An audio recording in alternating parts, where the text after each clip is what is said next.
The alternative Digitalk. Real issues, real talk.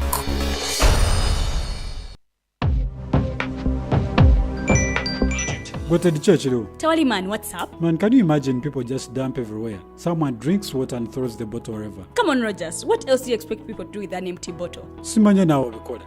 Do you know that plastics take at least 450 years to decompose? What? That's a long time. Exactly. Because plastics are made out of a lightweight and flexible material that doesn't decompose easily. And plastics everywhere in the environment cause plastic pollution. What is plastic pollution now? It is the accumulation of plastic waste in the environment, like bottles, polythene bags, straws. All of these contribute to plastic pollution. I have been using them without knowing their effect. Yeah, a lot of people have. Plastics are a danger to the ecosystem, both on land and in water. So how can we overcome this problem? Is there something we can do? Oh yes, we can reduce by minimizing the use of plastics, reuse by repurposing them, or recycle by collecting and processing them into new products. Everyone wants to change the world, but no one wants to change themselves for the world. How about we change our habits for the world? And it starts with me and you. This message is brought to you by Alternative Digitalk. Hi, Rogers. Can I ask you something? Shoot. What does corruption mean? Well, summarily, corruption is abuse of public power for personal gain or for the benefit of a group to which one owes allegiance. For example, when a public office is abused by an official accepting or soliciting a bribe. By the way, private people can be corrupt too, like bribing police officers to escape fines. Okay. So exactly how does that concern me? Well, do you pay taxes? I guess, yeah. What does that have to do with this? Everything. Because those taxes you pay are supposed to facilitate services you use, like water, electricity, roads construction, medicines in hospitals, name it. Okay, that is much bigger than I thought. But it can be stopped, right? Well, yes it can, although it may not be as easy as it sounds. And here is the reason why. Corruption roots are grounded in our country's social, political, economic, bureaucratic traditions and policies. So, what has kept it going this long? I mean, why don't we stop it? Well, the main reason why it has been here for so long is because institutions are weak, either as a result of poorly defined ethical standards of public service, weak administrative and financial systems, or ineffective watchdog agencies. What can we do to stop it? At a national level, we must focus on strengthening the independence and effectiveness of public institutions that fight corruption. At a personal level, we must commit to never giving a bribe. I promise I'll never give a bribe. Well, that's a great decision you have made. Me and you now have to spread this message to all our friends. If we all do our part, corruption will be no more. This message is brought to you by Alternative Digitalk. Looking for a pair of shoes? Less Up Stores has a wide range of selection for unisex footwear. We have the best quality of all brands at pocket-friendly prices, and we make deliveries countrywide. Just place your order or reach us on 0772 08 0090. You can also check up at Less Up Stores on all our social media platforms. Less Up, craft your own footprints.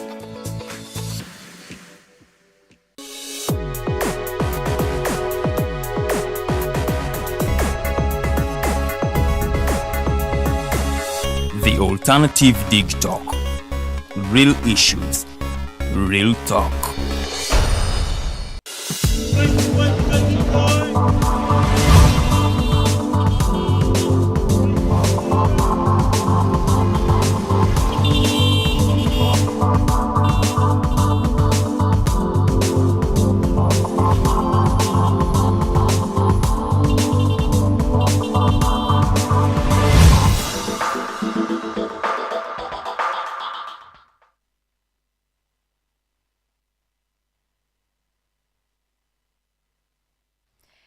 Amacha malungi abatukereddeko ku mpewo zaffe za The Alternative Digitalk Farida bikobirege manya gange mbaniriza ku The Alternative. Njagala okubategeeza nti we are live on Facebook.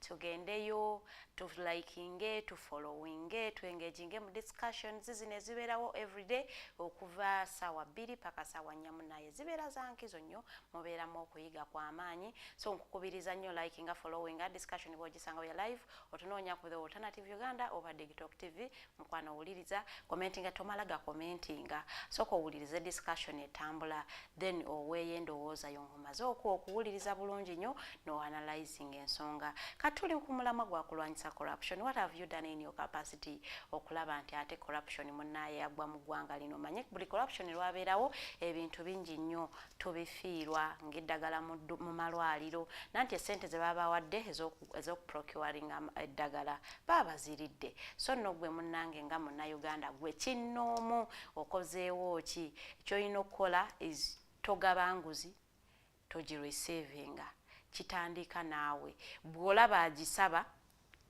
kwata aka video lopa munnange teri agenda kukuba musango gwa kulopa for as long as you have evidence. Teri agenda kukwata akwate emiggo amalaji kukube nti munnaye walopye ojja kubanga ate munnawe naawe mu busobozi bw'oyambako government. Tuli mu kutereza butonde olunaku lwaleero tugenda kubanga twogera ku tuluwadde environment twogera ku ngeri ya kutaasa mu butonde.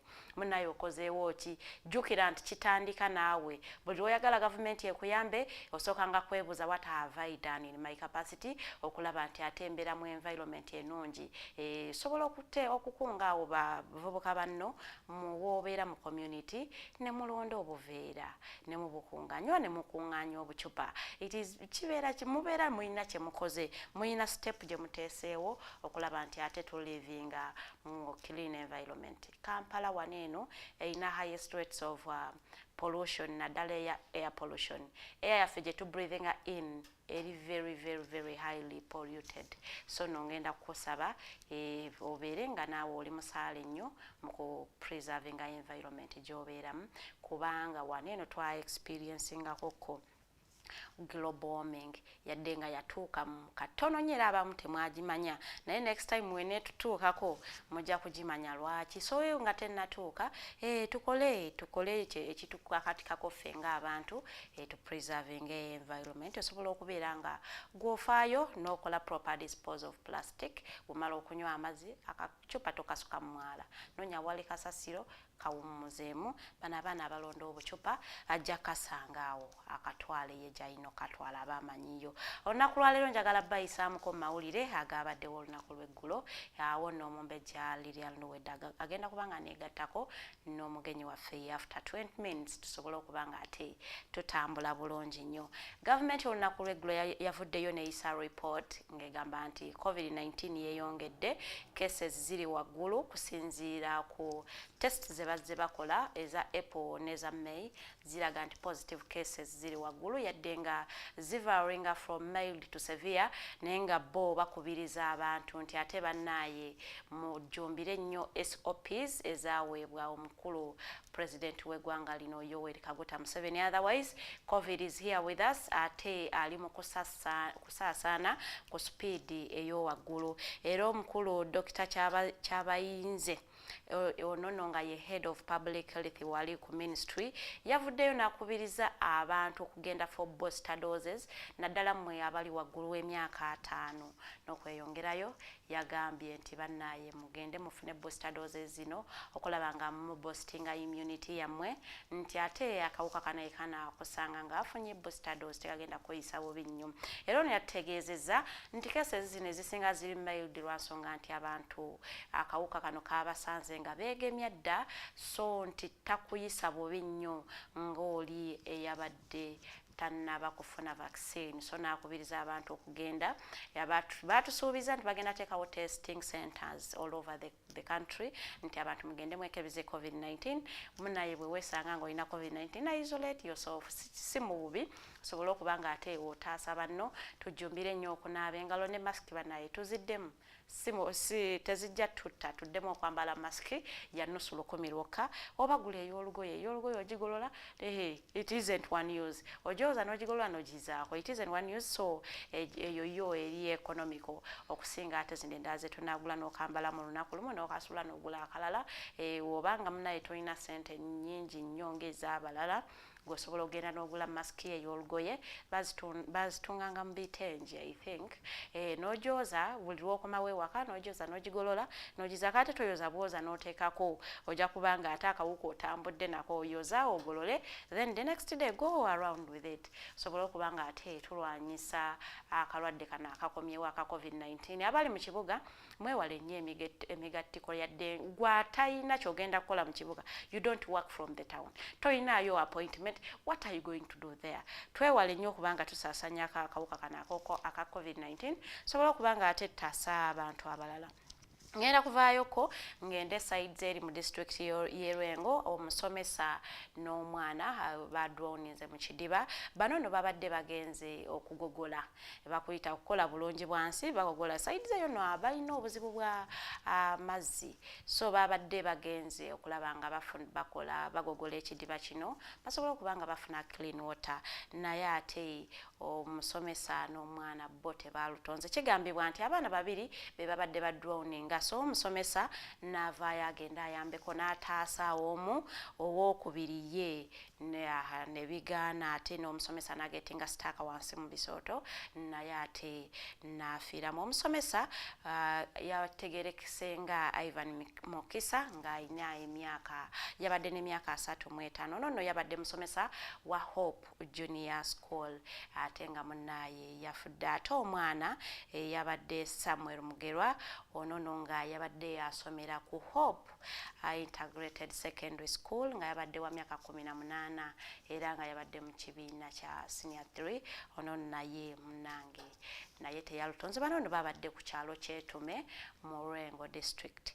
So nno tujja kusaba emyoyo gy'omugenzi Omukama agiwumuze kisa n'abooluganda nababagumye yadde nga abooluganda ba omusomesa bavuddeyo naddala taata yavudde n'agamba nti ye omwana we yamusindika kusomesa so si kugenda kugogola bidiba. Era ono n'agamba nti ayagala school administration emuyiririre kubanga omwana we ye site yamutumako kugenda kugogola bidiba. Yadde nga abasomesa aba both schools ba headmaster aba both schools bali on the run badduse nga batya ate munaye police eyinza okubakwata era nga bavudde ne bategeeza nti police yavudde ne tegeeza nti eri ku muyiggo ogw'okubanoonya ebanaabanga babafunye bagenda kukwatibwa ate bayambeko police kunoonyereza. Eyo no nga nvuddeyo ngendagendako sides eri emukono. Tujjukira omuvubuka eyavaayo ne yerecording. Omanyi TikTok enegenda tukozesa ensobi nnyingi n'ateeka ka video ku TikTok nga yeewaana ffe abakubye kasese ffe abawambye abaana ne tubatta era Museveni tukulabula bw'otajja majeege South Sudan tujja kukolako bw'otajja majeege Congo. Ono nno bamukutte olunaku lw'eggulu era ng'omukulu ono yategerekeseeko nga Resto Kalenzi. Ono kigambibwa nti yabadde shop attendant sides awali emukono era bamukutte bamukwatidde Lugazi mu tawuni. Ono nno wa myaka 25 gyokka 25 years yavuddeyo na yeewaana ku social media n'agamba nga bwe babadde bo abakuliddemu ekibinja ekyasse abaana Kasese era n'awooninga n'okuwooninga n'ayisa n'ewooninga awooninga omukulembeze w'eggwanga. Ono nno bavuddeyo ne bamukwata era akuumibwa wali ku Lugazi Central Police Station era nga emisango gigenda kumuggulwa akayambeko ne police okunoonyereza okuzuula banna abadduse beyeewanye nabo nti munnange bakoze ekikolwa ekyo kintu kyabadde kya butaliimu. Abazadde b'abaana bakyamoninga you cannot just come out ate notandika ogamba nti ffe abakoze ekyo bw'aba ye nga ye yayambyeko police okulaba nti ate etafune gw'okutandika bw'aba nga yabadde akozesa social media bubi ng'anoonya likes na following era naye agenda kubanga ate akyejjusa lwaki yakikoze. So nno ekyo kiraga ki eri abavubuka use social media in the right way otherwise egenda kubaleeta bikuleetera ebizibu ebintu byotamanyiiko tomala gabyogerayogerako bagenda bikubuuza nga tobimanyi so nno bijja kuleetera obuzibu weewaawo oyinza n'okukomekereza eruzira naye ng'ate ebintu ebikusibya tobimanyiiko wali oyagala social media fame etagenda kusasula yadde 10 so abavubuka mwebereremu nnyo mumanye butya bwe muyinza okukozesa mu social media okulaba nti ate ebayamba in a positive way. Era nga ngenzeeko sayidi z'ekasese ndowooza amawulire nga girewo ddala yesterday abasomesa abavuddeyo ab'amasomero agatali gamu ne bagamba nti balina law school turn up oluvannyuma lwa ADF okugenda nerumba essomero netta abaana era bano bagambye nti omusomesa omu yavuddeyo n'agamba nti essomero lye lirina 638 students naye abaana 30 bokka be bareportinze for school on Monday and Tuesday. So no kino kitegeeza nti abaana bakyalimu okutya era abamu ne bagamba nti abazadde batandise okusenguka okuva mu bifo ebyo ebyalumbiddwa ADF n'abaana baabwe ne babatwala kino nga kyekireese law school turn up mu masomero agasinga abamu bagamba nti abaana babakuumidde waka nga batya nti ate oyisanga nti essomero eririko omwana we eryandiba next so nti abazadde bali mu kutya olw'ensonga nti tebamanyi who is next so ensonga lwaki bakuumira abaana baabwe waka olw'abazigu abalumba essomero ate ne batta abaana 37 n'abantu aba community ndowooza nga 5 nabo ne balugenderamu yadde nga waliwo abawambibwa ate nabo be bagenda nabo nga babayambyeko okusitula ebintu bye bajja mu ssomero so nno kino kireeseewo entiisa era kitataganyiza okusoma okweno ttaamu ngenda vaayo ko sayidi z'ekasese ngendeko eri ebushenyi omanye akadde kantwala abaana 300 teenage mothers abaana 300 wakati wa 303 wakati w'emyaka 15 ne 17 be bafuna embuto sayidi z'ebushenyi in the last 3 months 303 kino no kiraga kinti a lot of girls are being lured to doing some things olw'ensonga nti ate either tebalina basic needs oba abazadde tebalina busobozi bu providing era omukulu Edward Mwesije yavuddeyo n'ategeeza nga ye district health officer yavudde n'ategeeza nti abaana abo abasinga okufuna embuto wakati w'emyaka 15-17 bava mu humble families era nga bano ekibaleetera okugenda okukola ebikolwa ebyo nti abazadde baabwe teba providing basic needs ekireetera abaana bano dropping out of school kati ne bafuuka bakireeresi ku kyalo awo n'abavubuka ba boda n'abo abasajja abatalina nsa ne babeegabanya so no n'akubiriza nnyo abazadde bafube nnyo okuumira abaana baabwe mu masomero era bafube nnyo okubabuulirira the impacts of early sex era n'avaayo n'agamba nti obuzibu bw'abazadde bakuza abaana naye ate ebintu ebimu ne batabigamba kireetedde abaana okugwa mu buzibu olw'ensonga nti baba tebalina knowledge emala ku nsonga zimu nti omwana w'emyaka 15 tamanyi what is protection tamanyi nakiki ekitegeeza okujjako ng'omuntu amutuuziza wansi n'amunnyonnyola the impacts of having live sex and the impact of having protected sex era n'amunnyonnyola the effects of having early sex at that early age naye no eyo namba eri waggulu nnyo sides eri ebushenyi okulaba nti ate abaana ab'obuwala wakati w'emyaka 15-17 bakafuna embuto in the last 3 months 330 teenage mothers betwafunye sides eyo ebushenyi konno kino kiraga kine high rates of HIV ziri mu baana ab'obuwala wakati w'emyaka 15-23 so nno abaana ab'obuwala tweddemu abazadde tukole omulimu gwaffe tubuulirire nnyo abaana ab'obuwala abasomesa we do the same ku masomero abaana bano ffe twafunanga ba senior women teachers nga boogera n'abaana bababuulira everything tufune aba specialist bajje boogere n'abaana bano basobole okuba nga ate they keep in school ng'ate n'ebintu ebimu babiinako knowledge baleme kubanga ate babigwamu bugwi omuntu awoza nze sina kye nali mmanyi. N'abazadde tufube nnyo okukuumira abaana baffe mu masomero. At least waliwo UPE, waliwo use gy'ogenda okunoonya, just onoonya kitabo na uniform. Omwana agenda asome kale n'akasente ak'okulya ku ssomero because tosobola kusoma from ssaawa 2 paka ssaawa 10 nga tolidde. Ekyo tufube nnyo tusobole okuba nga ate ebintu ebyo tubiwa abaana baffe basome bafuneko a certain level of education. Omanyi omuntu asomyeko abeerako ne knowledge ku bintu ebimu because ebintu ebisinga tobisoma mu masomero. So kigenda okutuukako nga at least omanyi, you know a condom, you know what it does because you studied about it. Naye ate bw'oba tokimanyi, there are a lot of girls who have never seen a condom. They don't know what it does. Ate nga kiri very, very important. It is vital information. Omuntu gy'alina okuba nga abeera nayo n'amanya butya bw'ayinza ate information oyo okugikozesa. Naye yo ngenda kuvaayo abazadde ngamba mudde ku mirimu gyammwe egy'obuzadde mukole kye muyina okukola. Endagendako wali eri ku Karuma Bridge, track number yo 80 113F munnange ku ssaawa nga 8 ez'olweggulo yagenze ne lwaminga mu Karuma Bridge ate munnaye ku kakananga etomedde ekyo ekintu ekibeera ku bridge negwa munda mu River Nile era nno nga omugoba waayo driver eyategerekeseko eyatumusiime ye munnange tannalabika naye nga kigambibwa nti mweyo truck mwabaddemu ne tanimani atannamanyika mannya ge era nga munnange we nafunidde eggulire nno ng'omukulu tanimani amanya tetunagategeera bulungi nnyo naye nga truck n'abantu abagibaddemu tebinnalabika tebannabirabako kirabika nti ate munnaye naye ng'okunoonyereza kukyagenda mu maaso era ng'ekyali developing story anything that gyetunaafuna tujja kubanga ate tukyongerako olunaku lw'enkya omumbe gya Lilian Luwedde agenda kubanga ate egguliro nno alyongerako olunaku lw'enkya naye nga we nafunidde egguliro lino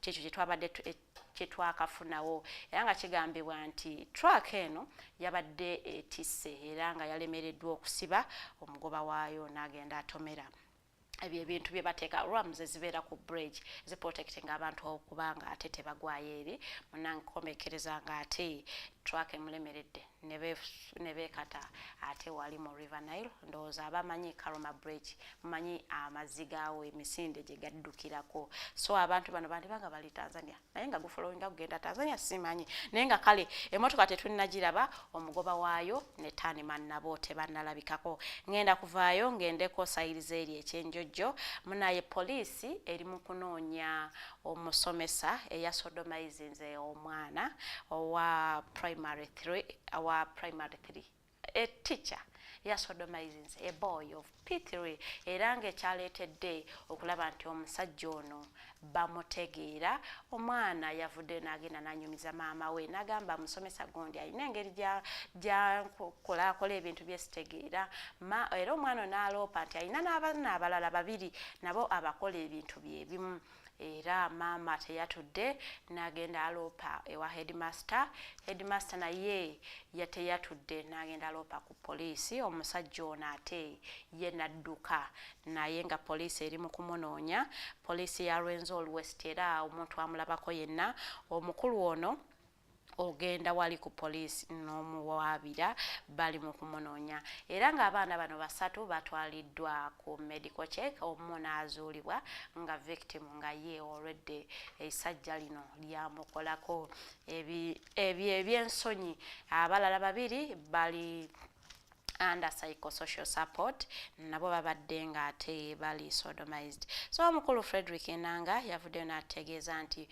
yenna alaba ku Jowa Shisali wa myaka 37 munaye lopa ku poliisi osobola okuba nga ate naawe oyambyeko poliisi mu kunoonyereza omukulu ono abadde asomesa ku Kasisi Day and Boarding School side eri ekyenjojjo so nno munnange mwena abamulabyeko omusajja oyo oba omuvubuka oyo 37 abeera musajja mukulu Jowa Shisali yambako poliisi kubanga yasodomizinze abaana you can imagine a boy of P3 53 years omwana abeera muto nnyo yabazeeko n'abakola ati ebyambiyoni so nno munnange omukulu Frederick Nanga yakubidde aba community omulanga muyambeko poliisi nga nayo bwekola ate omuyiggo ogw'okumunoonya ngenda kubanga ate nkomya n'amawulire ganga g'olunaku lwaleero nja kuwummula muko katono nnyo negattibweko omumbejja aluwedde Lilian n'omugenyi waffe ow'olunaku lwaleero ng'ate tugenda kubanga tusosowaza nsonga za environment. A very good morning. When we return, I'll be giving you the quote of the day.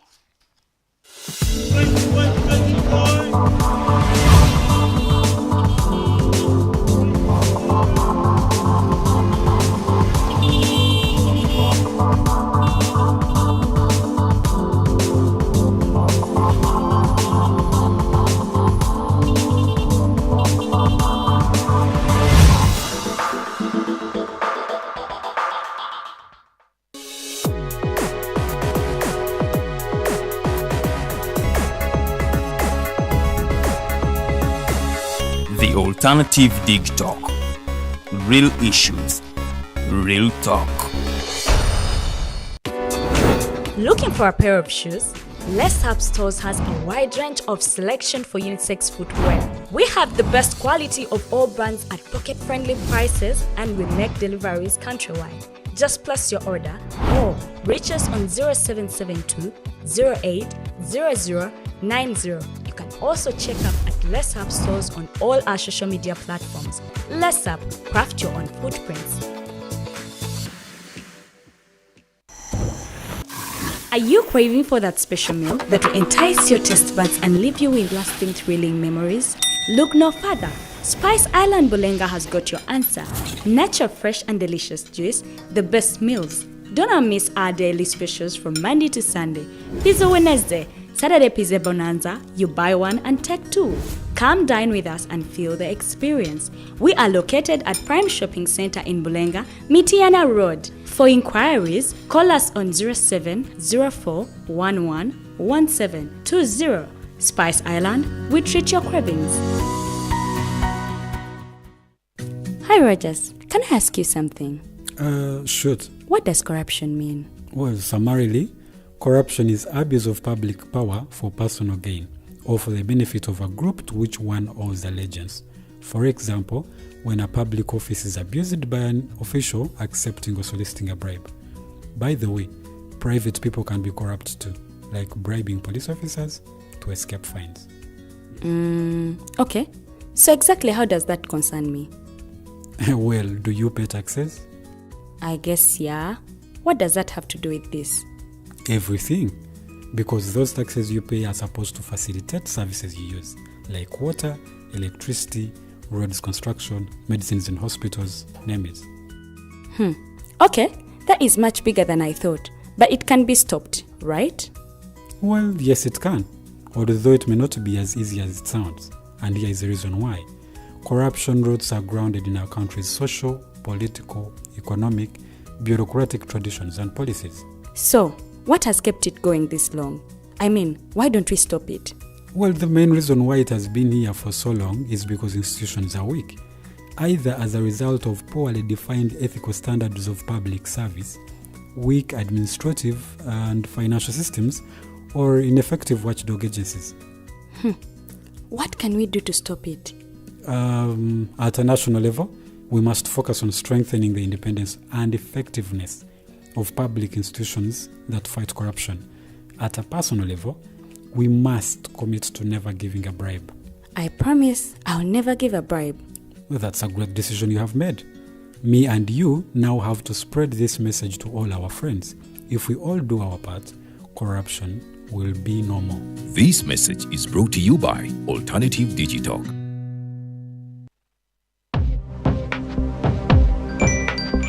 Go to the church, though. Tawali man, what's up? Man, can you imagine people just dump everywhere? Someone drinks water and throws the bottle wherever. Come on, Rogers. What else do you expect people to do with an empty bottle? Simanya now, did you know that plastics take at least 450 years to decompose?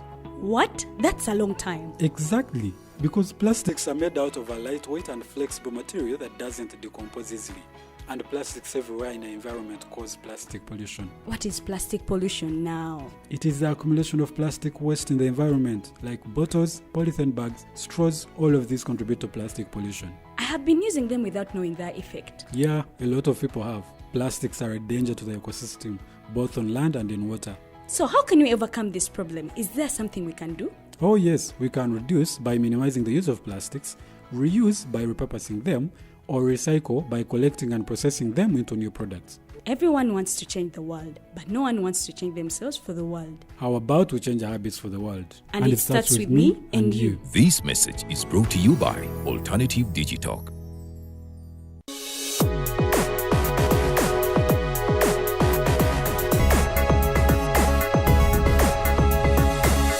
The Alternative Digitalk.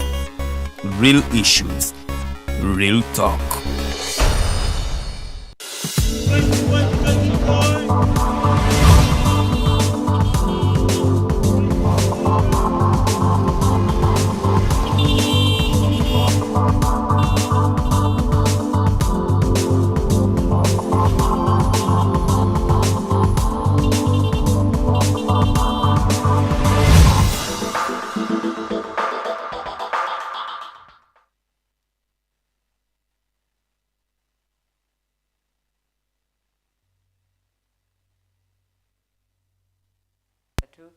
Ennaku z'omwezi tubala 21 omwezi tuli mu gwa June omwaka 2023 tugutambudde nno omwezi guno n'omwaka gwennyini tugutambudde ge twatuuka mu makkati gaago naye mbabuzaako yonna gye musizidde okubanga mutulaba program The Mighty Drive gyogenda maaso n'okubanga olaba nze omumbejja Luwedde Lilian okubanga ate munnange nkuweereza era nga mu studio situddeemu bwomu andimu n'omumbejja Farida Bikobere ate wamu n'omugenyi waffe olunaku olwaleero omwami Emmanuel Kiconco ono nalina ebitiibwa bingi nnyo Director Operations Concepts 256 okuno kwogatta Querida Enterprises ndowooza ntisa nkipronansize bulungi naye agenda kuba tumalirayo ebitiibwa byonna nga bwe bitambula ate naawe amulaba osobola okubanga weeyongera okumutegeera tugenda kuba twogera ku nsonga ezikwatagana ku butonde bw'ensi tuyinza tutya okubukuuma olwo nno nga tukozesa enkola endala eziyinza ate obutayonoona munnange butonde bwansi waabwe tugenda okubanga tutambulira n'ensonga ez'enjawulo tugenda kubanga tuzoogerako tuli butereevu ku pages zaffe The Alternative Uganda ne Digitalk TV ku Facebook gy'emikutu kosobola okubanga otufunira live so nga ate Twitter handles zaffe ne YouTube channel yaffe tuli The Alternative Uganda sobola ogendayo eno tunoonyako ate eno osobola okubanga otugoberera subscribing ku YouTube channel yaffe sobola okubanga ate tutambulira wamu omumbejja Farida katuwe quote of the day n'okwaniriza omugenyi ate tweyongereyo butereevu ne program yaffe y'olunaku olwaleero omumbejja Farida akazindalo kakwasiza nkeyanziza olunaku luba lw'abakyala olwa Wednesday here at the Alternative Digitalk. It is the reason why you are seeing 2 women on set. So I will ask our guests to feel comfortable because we are we are good people. So toyina kutweraliikirira. It is a women crash Wednesday here at Digitalk. So buli wosanga osanga wabakyala ku kamera we are empowering women to do what they do best. So ngenda kukubiriza nnyo abantu mwenna abali mu offices, give women spaces, give them chances. You see, we believe women can do things that you think they can't do. So ngenda kukubiriza nnyo munange gwalina omukyala ate temutuwa nnyo bifo bwa wansi. Beera secretary, beera assistant. We can do better things. We can lead. So mutuwe ebifo ebitusaana for as long as we qualify for them. Our quote of the day is, I align my quotes with our discussion of the day. The best time to plant a tree was 20 years ago. The second best time is now. The best time to plant a tree was 20 years ago. The second best time is now. So nze nkubiriza nnyo abantu, do your part in preserving your environment. Plant a tree. Abalina buploti bw'ettaka. Musimbe emiti. Kubanga emiti gino gijja kukuyambako naddala bw'osimba omuti gwa ffene. It will give you fruits, it will give you a shade. Genda kuwa manure. Ekitooke ekibeera wansi w'omuti gwa ffene kirina engeri gye kissa amatooke nga manene. So banaye tusimbe emiti to preserving environment. environment kati abatali balimi bantu yagamba ebyo wabiyigira wanze nasoma agriculture ate ndi mukyala mulimi so bannange tusimbe emiti abali mu bibuga ng'oyine waka oyina ka compound tekawo omuti kale tosimbawo omusigo ojja simba omuvule mu compound ye waka okole bubi nnyo naye simbawo ovacado simbawo fruit ewaka simba omuti. It is very important kubanga ate awakawo wali surrounded by trees zinenge gye kiyambako strong winds obutajja ate ne bambulako amabaati ku nnyumba kijja kuyambira ddala ebintu bingi nnyo naye olunaku lwa leero tugenda kutunuulira engeri gye tusobola okupreserving environment yaffe nga tukozesa friendly use of alternative packaging.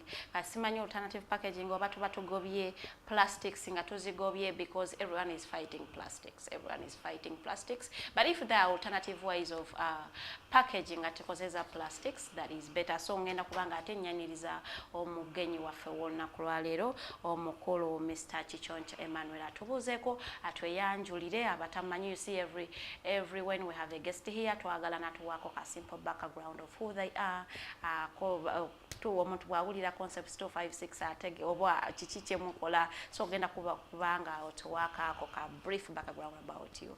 Kwaniriza oli ku Mighty Drive amanya zimbadde sogedde because nakoze da Mighty updates nengogera naye nze Farida Vikobere niwumbejja okuva e Bunyolo nkola n'omukyalo oyo mumbejja w'e Buganda luwedde abo abaana b'engoma tebabeera na muziro bayitibwa bassebo katukola obuwangwa oba bwesazeeyo nange ndi mulangira okuva e Kabale obuuzaako kubaleko Mighty Drive. I am very happy to be here. My name is Kiconco Emmanuel. Ndi musanyufu nnyo okubeera kweno platform. This is a platform that I have watched several times. Wow. My hero, Dr. Chizabesi, yali atudde mwene Entebbe. Exactly. So I am profoundly and very proud to be seated in this chair. Wow. Because first of all, omuntu gwensinga okwegomba mu Uganda yali atudde mwene Entebbe nange njituddemu, and I hope I can communicate and make someone proud and give someone a reason to think that they can be better than they are. Kiconco Emmanuel is my name. I am the operations director for Querida Enterprises, but also for Concepts 256. Concepts 256 is an advertising firm that does both advertising concepts, like you hear it, but also does development and as an agency for advertising. Querida Enterprises is a company that belongs to me and my wife. Okay. And we do what they call non-woven bags. Non-woven bags, yes. Okay. Non-woven bags are environmental friendly packing bags. What do I mean? They are bags that are considerate of the environment.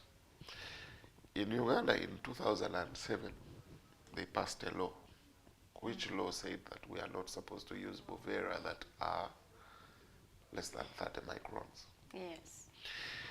East Africa is mainly, when they say East Africa, when I was studying, I am now 41 years old. When we were studying, East Africa was first Uganda, Kenya, Tanzania.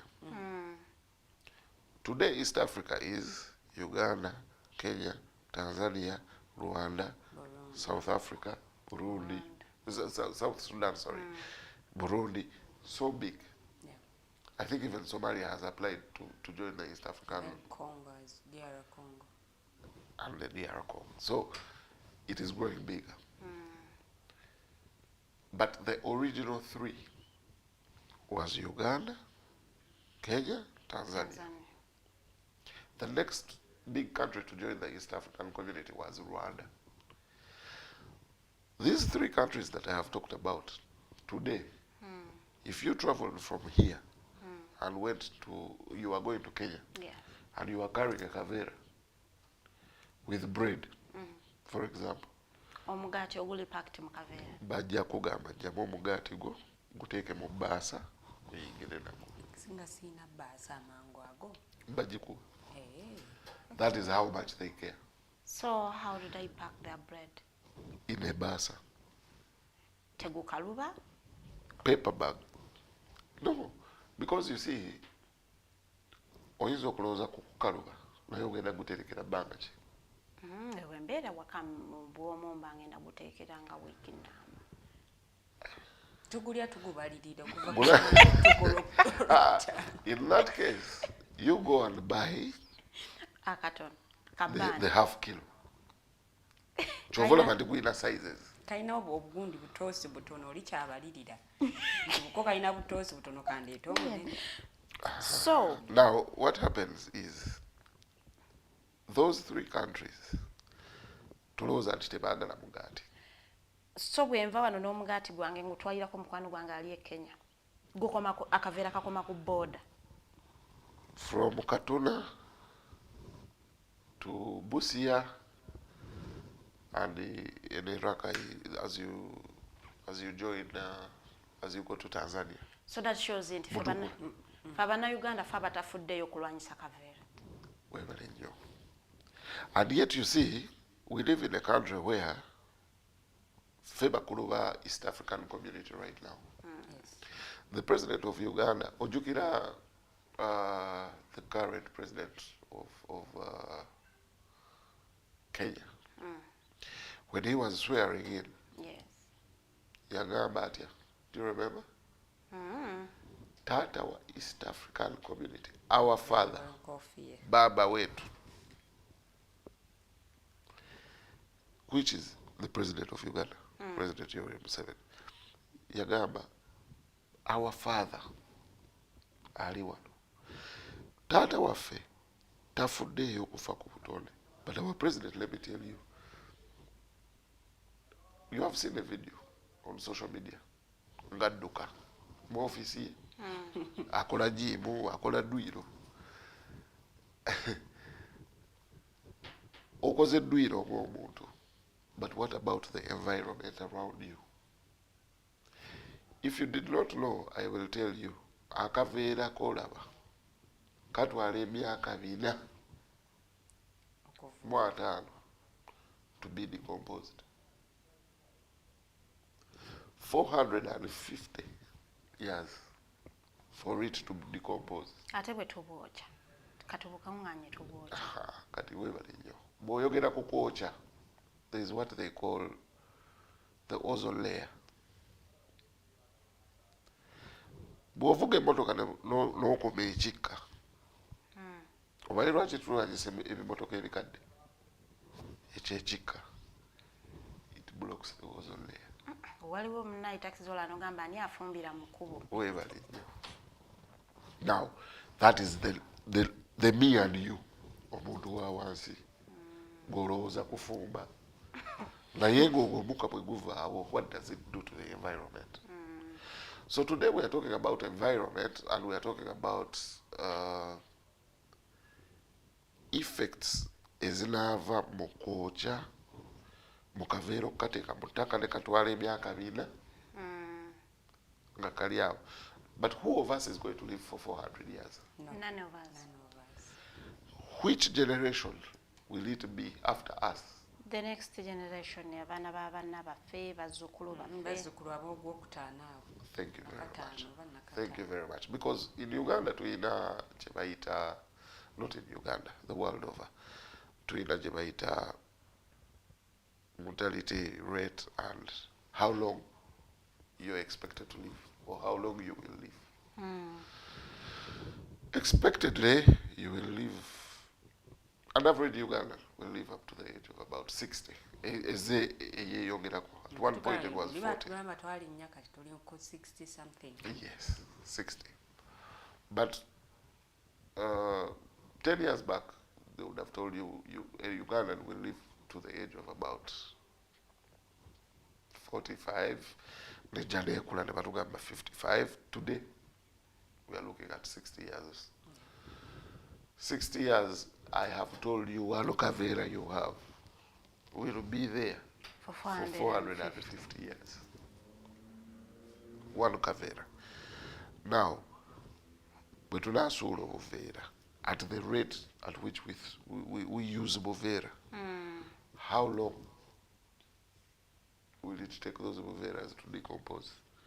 For each Kavera, you have 450 years. So for us as people who are concerned about the environment, like I told you, I have a history with the media. I've worked for media houses before. And it is my passion, and I appreciate what you people do, by the way. People who have gone out there and put platforms like this one, where I will come and speak what I have passion for. Yes. And express myself and try to make a difference in the life of the next person, the next generation, is what people should appreciate. When I talk about Kavera, I am sometimes very passionate because I have invested a lot of money as a person. Yeah. When I chose to not be employed again, I went out, I purchased a machine, and I said, okay, in Uganda they have banned Kavera. What is the next option? The next option I had was paper bags. But how reliable was that? So,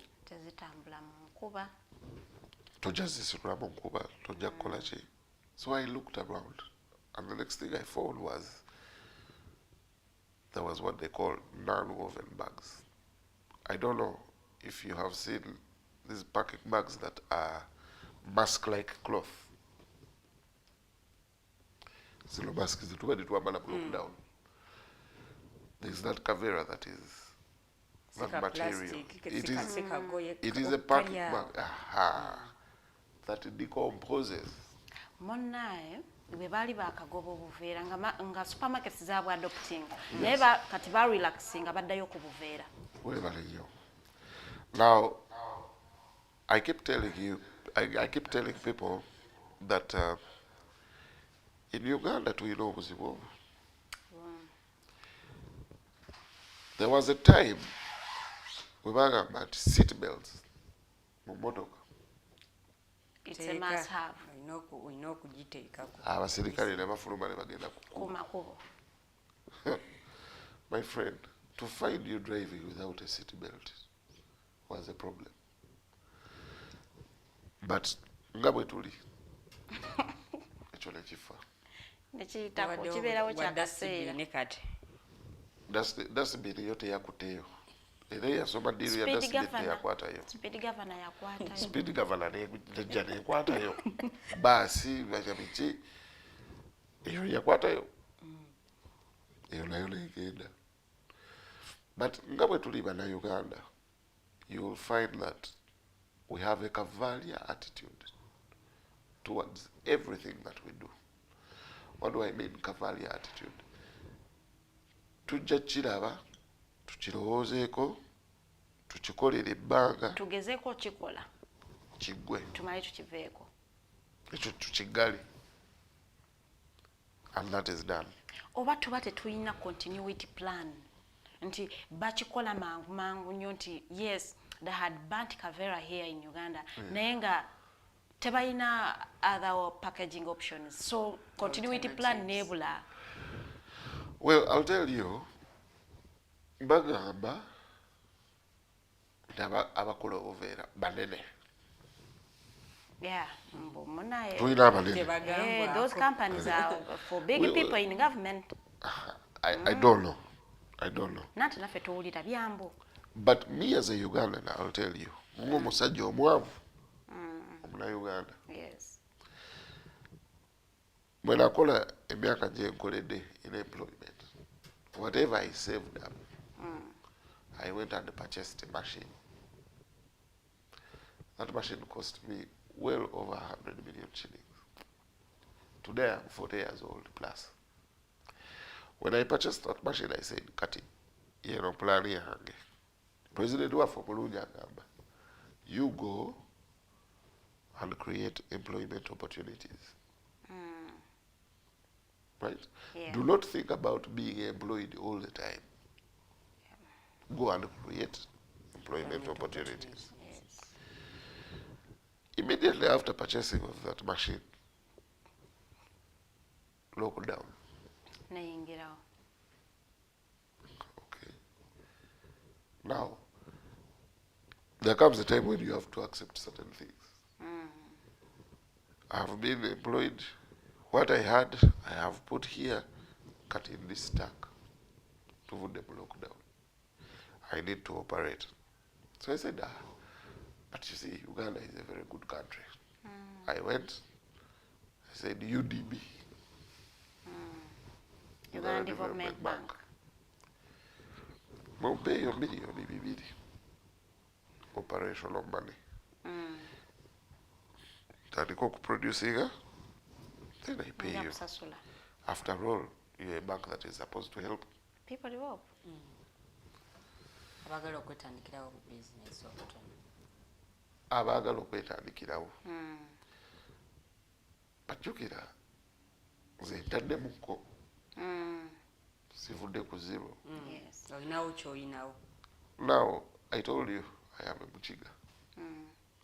I am a Muchiga from Kavera, who's, first of all, from where I come from, there is not a lot of land.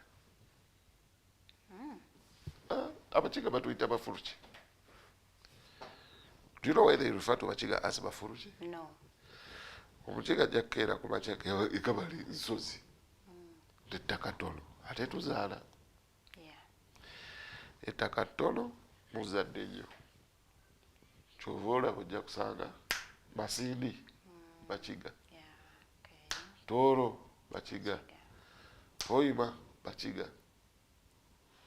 We tuzaala and then we move. We go out there. So tuli Bafuruchi. The kufuruka means to shift to the next step. Yes. Kati, me being the Muchiga that I am, I am transitioning myself from employment to being an investor. Okay. So go and talk to UDB and tell them, what do come UDB? Later, land title. Omusingo. Bwemba sirina land title sifunye sente. Kakati neweebuuza mu Uganda. Uganda yaffe gye twagala ennyo, where we pay taxes every day. Nze omuntu eyazaalibwa a peasant. Yeah. And my father was not a peasant in any way, but omuntu who is born to a simple man sigenda kubeera na eka 5 ez'ettaka nti nsaleko nkugambe nti yino land title. Mpozi ng'okuliridde nga myaka 6 eyo. Waliyo n'owensanvu atalina 10. Ng'ab'ekikumi gye bali waliwo abafudde nga tebalina. Tebaziina, yes. Because these opportunities were not afforded to them. As a Ugandan, I need an opportunity to be able to acquire that land title. I believe that my country should give me, because we preach patriotism, I believe my country should give me an opportunity to do what?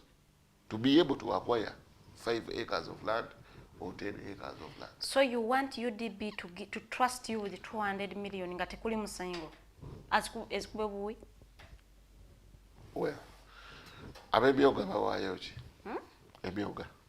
Emyoga. Bakuwola n'ozizaayo. Obawa ki? Babasaba emisingo. Tebasaba misingo. Aba parish development model basaba ki? Aba parish development model? Eyo nte kati tosobola kugeza bank institution ku bino ebintu. No. Kubanga the way The reason I will compare the two is one, they are actually not two.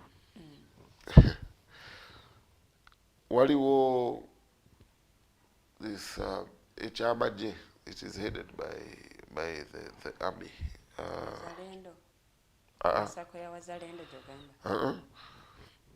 Wazalendo nayo really, but there's Sylvia Awori is working for them right now. It is called I'll get the name. Tuina Yamaji. Tuina Parish Development Model.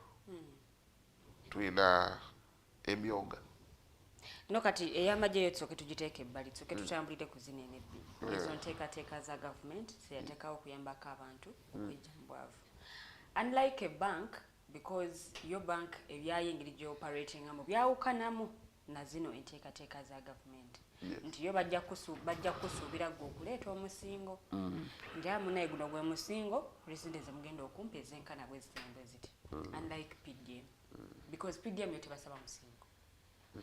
Ogenda bugezi direct. PDM is parish development. Yes. Emyoga PDM tebasaba musingo. Obadde ogamba operation wealth creation. Thank you very much. Operation so wealth ojja creation. kweyagala bweyagazi. Kakati, olese operation wealth creation. Yes. Operation wealth creation nayo tebasaba ki. But njagala weebuuze. Oyina UDB. Operation wealth creation. Oyina Emyoga. Oyina PDM. All of these are supposed to do the same one thing. Naye njagala obuuze success rate yacho. Because I have also gone to a commercial bank. But millions zange bibiri zetade machine zino. I want to work.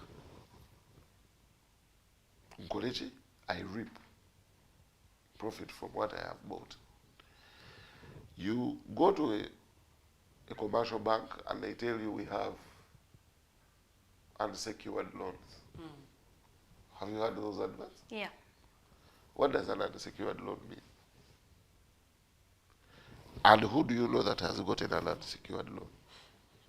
Tusobola kumanya muntu yafunye unsecured loan. Now that is the thing. If you say, because I am a layman in very many ways. Yeah. If you tell me you have given me an opportunity to get an unsecured loan, but me I have security, I have bought machinery that is planted there. But when you go to the bank, they will tell you, boss, we want a land title, we want a car title deed. And you're thinking to yourself, does everybody have to own land for them to get a facility from the bank? Probably okusinziira ku ssente z'obujjayo bw'alaba ekyapa ky'ettaka kiyinza okubanga kugamba ki. I think value y'ekintu ky'owaayo nga security kirina okuba nga kisingako ssente z'osaba. Obanga bizitowa kumpi kyekimu. Now, in that case, we are looking at the side of the lender. Nti akuwola oyina ky'ofiirwa. So you know okufaayo. That is why a loan is supposed to be secured by a property that is more than.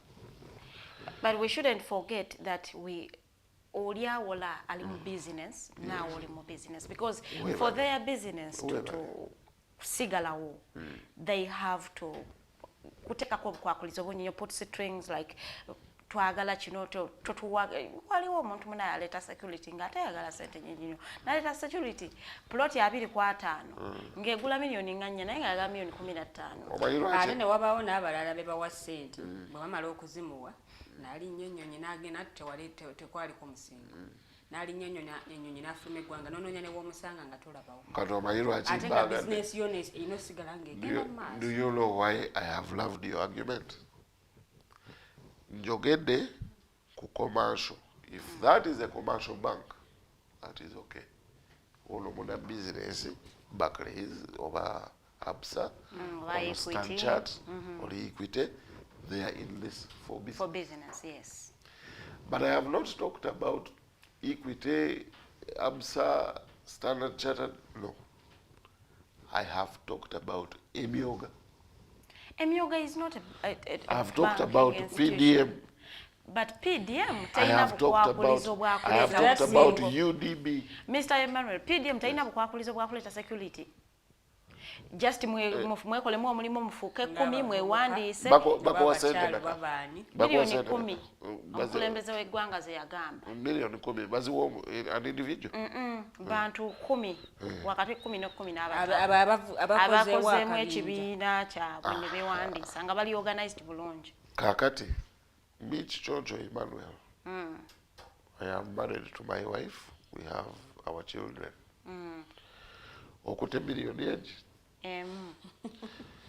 I have invested 140 million shillings to purchase a machine. Upande milioni 10. Mr. Chonchi toli muvubuka. The raw material, Toli muvubuka ziri sente za. Na yindi muna Uganda. Ziri za abavubuka eza Naera mwami muna Uganda. No. N'okusalamu ekirimi katono nnyo. Omanye ensonga lwaki zino enteekateeka za gavumenti tezisobodde na kuyimirirawo. Nti tewali kakwakulizo ka musingo. Kati oli bw'afuna essente abanga afunye okweyagala. Tebalina ebagenda mu kukwatira. Ne bwe munajja aba yazikozesa. Abatalina kintu kimukaka kukuzzaayo ssente ziri. I love the argument that you're putting up. Today, if you're thinking as a mature person, njagala olowooze ogambe lwaki nziwa abavubuka ne sitaziwa muntu akuze nga mwami Kiconco. Wakola mu buvubuka. Chokoze bebasinga obungi kati wetwogerera mu. No, but what can they achieve? Mr. Kiconco, we're going in for a short commercial break. Bwe tunaaba tukomyewo tujja kubanga ate tukola ki? Tujja kwa tutandikirawo discussion yaffe lwaki baziwa abavubuka ne bataziwa mmwe abakuze omuvubuka ali mu myaka gye basirimu basinya citizens mwakola mu buvubuka. It is the assumption. And kati womo oli ku Mighty Drive when we return jja kubanga ate tusoma ku comments zammwe tumuteke mwendo oza keep those questions coming in jja kanga ate tuzisoma in our second hour. Very good morning.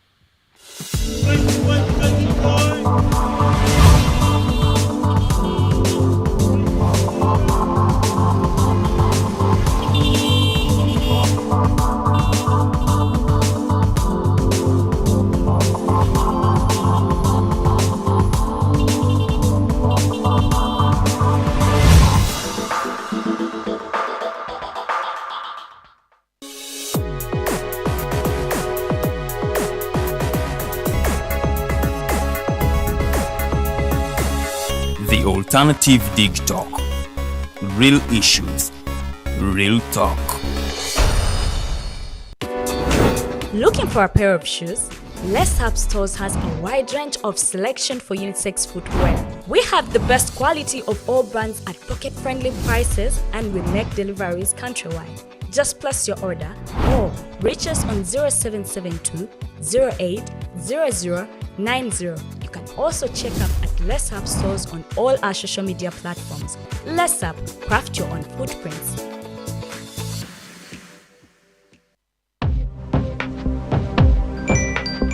Go to the church, though. Tawali man, what's up? Man, can you imagine people just dump everywhere? Someone drinks water and throws the bottle wherever. Come on, Rogers. What else do you expect people to do with an empty bottle? Simanya now, recorder. Did you know that plastics take at least 450 years to decompose? What? That's a long time. Exactly. Because plastics are made out of a lightweight and flexible material that doesn't decompose easily. And plastics everywhere in the environment cause plastic pollution. What is plastic pollution now? It is the accumulation of plastic waste in the environment, like bottles, polythene bags, straws. All of these contribute to plastic pollution. I have been using them without knowing their effect. Yeah, a lot of people have. Plastics are a danger to the ecosystem, both on land and in water. So how can we overcome this problem? Is there something we can do? Oh yes, we can reduce by minimizing the use of plastics, reuse by repurposing them, or recycle by collecting and processing them into new products. Everyone wants to change the world, but no one wants to change themselves for the world. How about we change our habits for the world? And it starts with me and you. This message is brought to you by Alternative Digitalk.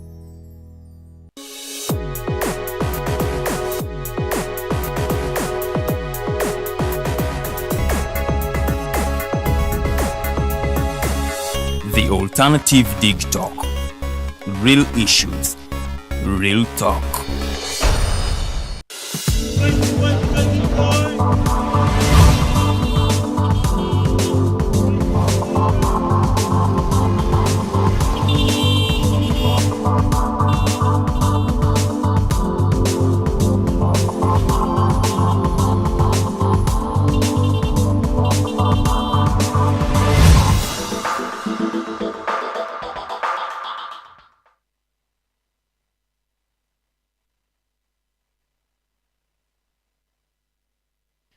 Mukuumulamu okomaiti drive gy'ogenda mu maaso n'okuba ng'olaba nze omumbejja Luwedde Lilian ndina omumbejja Farida Bikobere n'omugenyi waffe olunaku olwaleero omwami Kiconco Emmanuel. Twogera ku nsonga ez'enjawulo, nsonga zikwata ku butonde bwansi, nsonga zikwatagana annabyankulaakulana. Kale n'abo abaagala okubaako bizinesi entonotono ze mwetandikirawo oba n'abo already abatandiseko nga baagala obuyambi bonna mwami Emmanuel ayina engeri gy'akikonyeeko nti ye awadde experience ye munaawe bwe yali ayagala okuba ng'ayongera mu bizinesi oba yeeyongerako ayina bwe yagenda okusaba okufuna loan naye ate munaye ne bamusaba omusingo. Naye nga tuli butereevu ku pages zaffe The Alternative Uganda ne Digitalk TV ku Facebook osobola okuba nga otufunira. So gw'alina comment yonna oba alina ekibuuzo kyonna osobola okuba nga okiteekayo omumbejja Farida agenda kuba nga atusomera comments ezo nga sho tennaba kubanga ewunzikibwa. Naye mwami Emmanuel nkomyewo wooli njagala mbeeko kyentegeera omusingo gwe basaba mu UDB kirina kuba kyapa oba nono basobola omuntu omusaba ekintu ekirala from experience because you're not going to go to UDB and otekeyo emotoka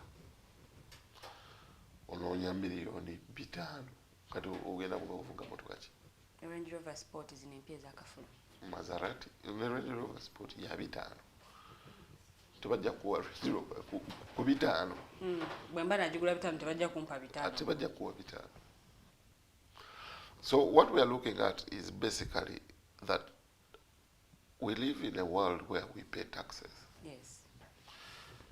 Nze mu bulamu bwange I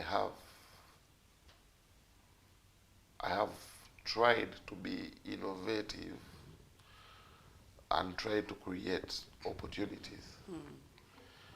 My mind, I am not so much of an employee. I've been employed and I've worked for reputable organizations. Yeah. I have worked for the national media, I have worked for the New Vision, I have worked for the independent publications. I was around the media. Okay. But I will tell you, those people that employ you can only enlighten you. When you leave employment and you go out into the world to create opportunities for other people, initially it is selfish. I will want to be an employee because I want you to work for me and make me money. That is, at the end of the whole cycle, you're selfish. You want to make money. You want to see your radar go up. You see, when I come to this show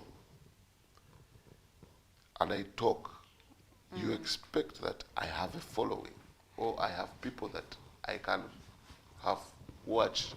Yes. It is selfish. But what I am disseminating, that information that I am giving is supposed to make a difference in someone's life. Exactly. And I hope that when I sit here today and I talk, someone out there picks something out of what I say. Because we are talking about SMEs, small and medium enterprises. Every day, someone is now at it's called what? URBS. URSB. URSB. they are registering a company. They have a dream.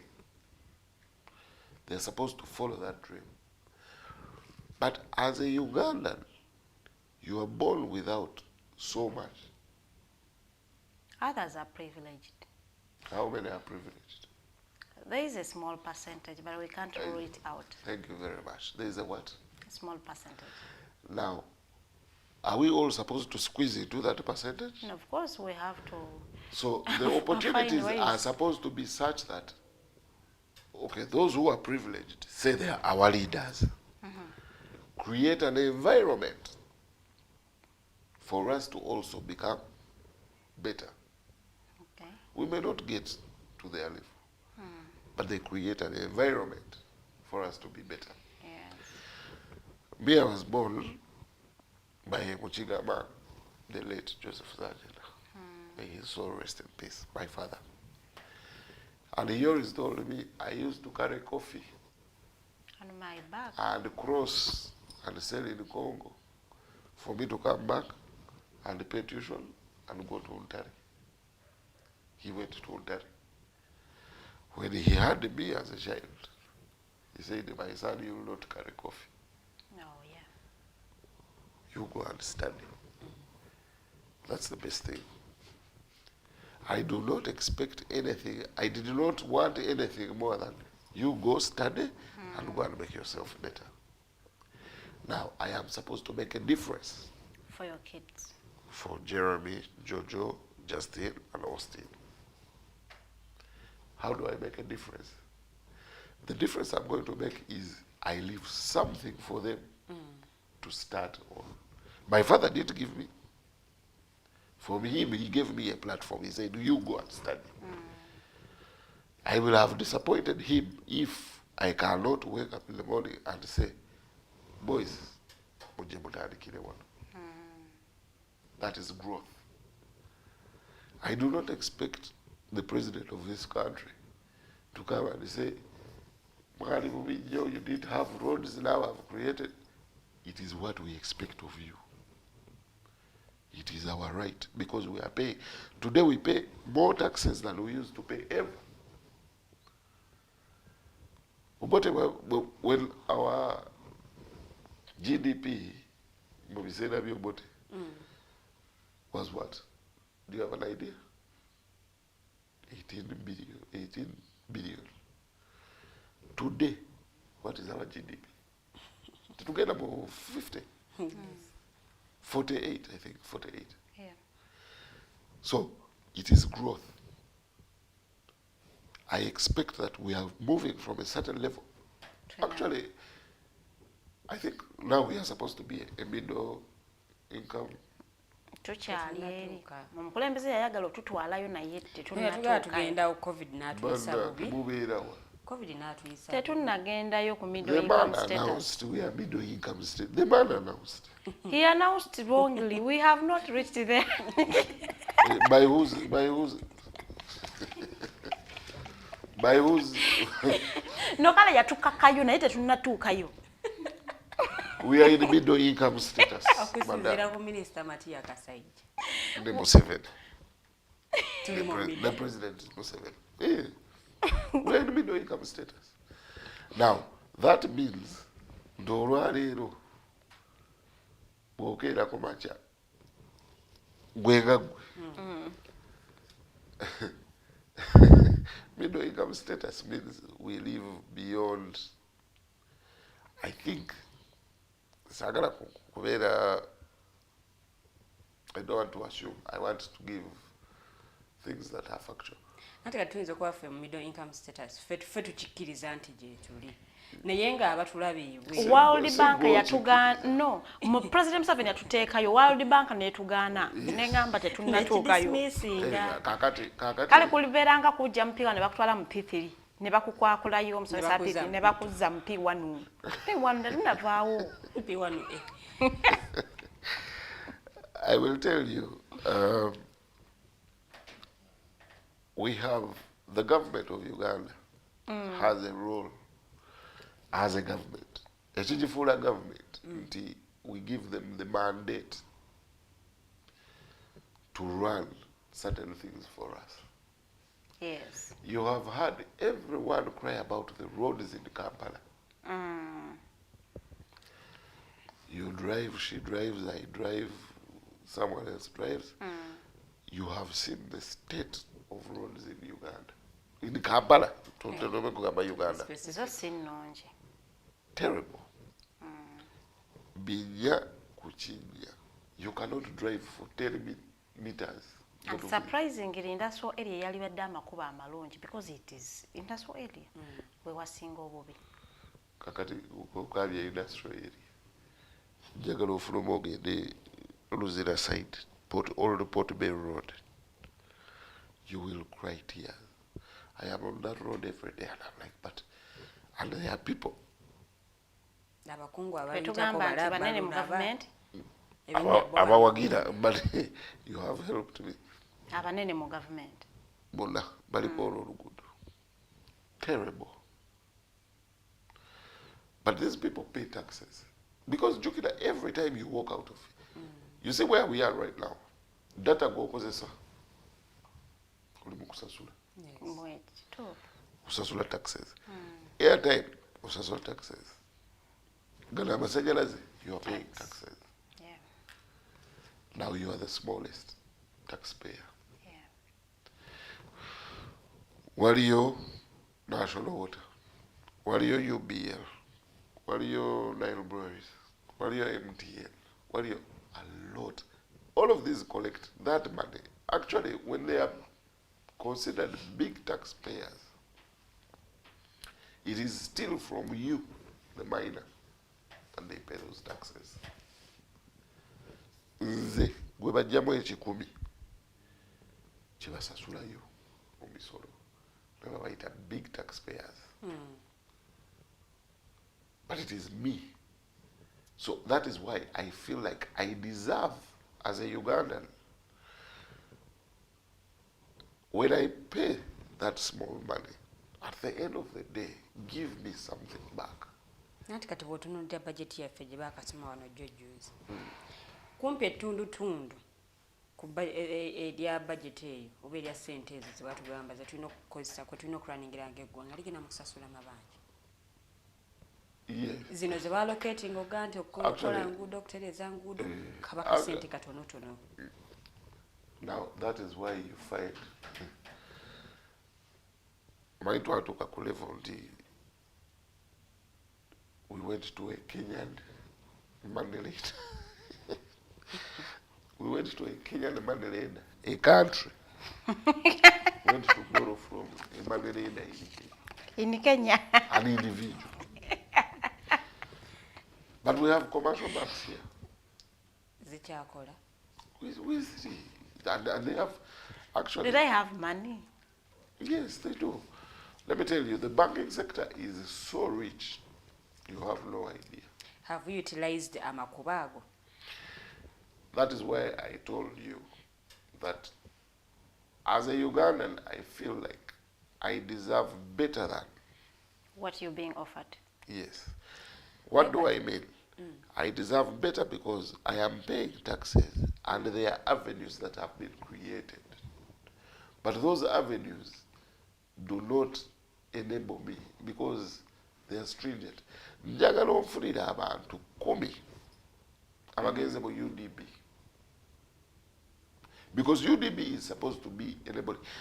Do you know Mbarara MP? Do you know? Bajimanyi.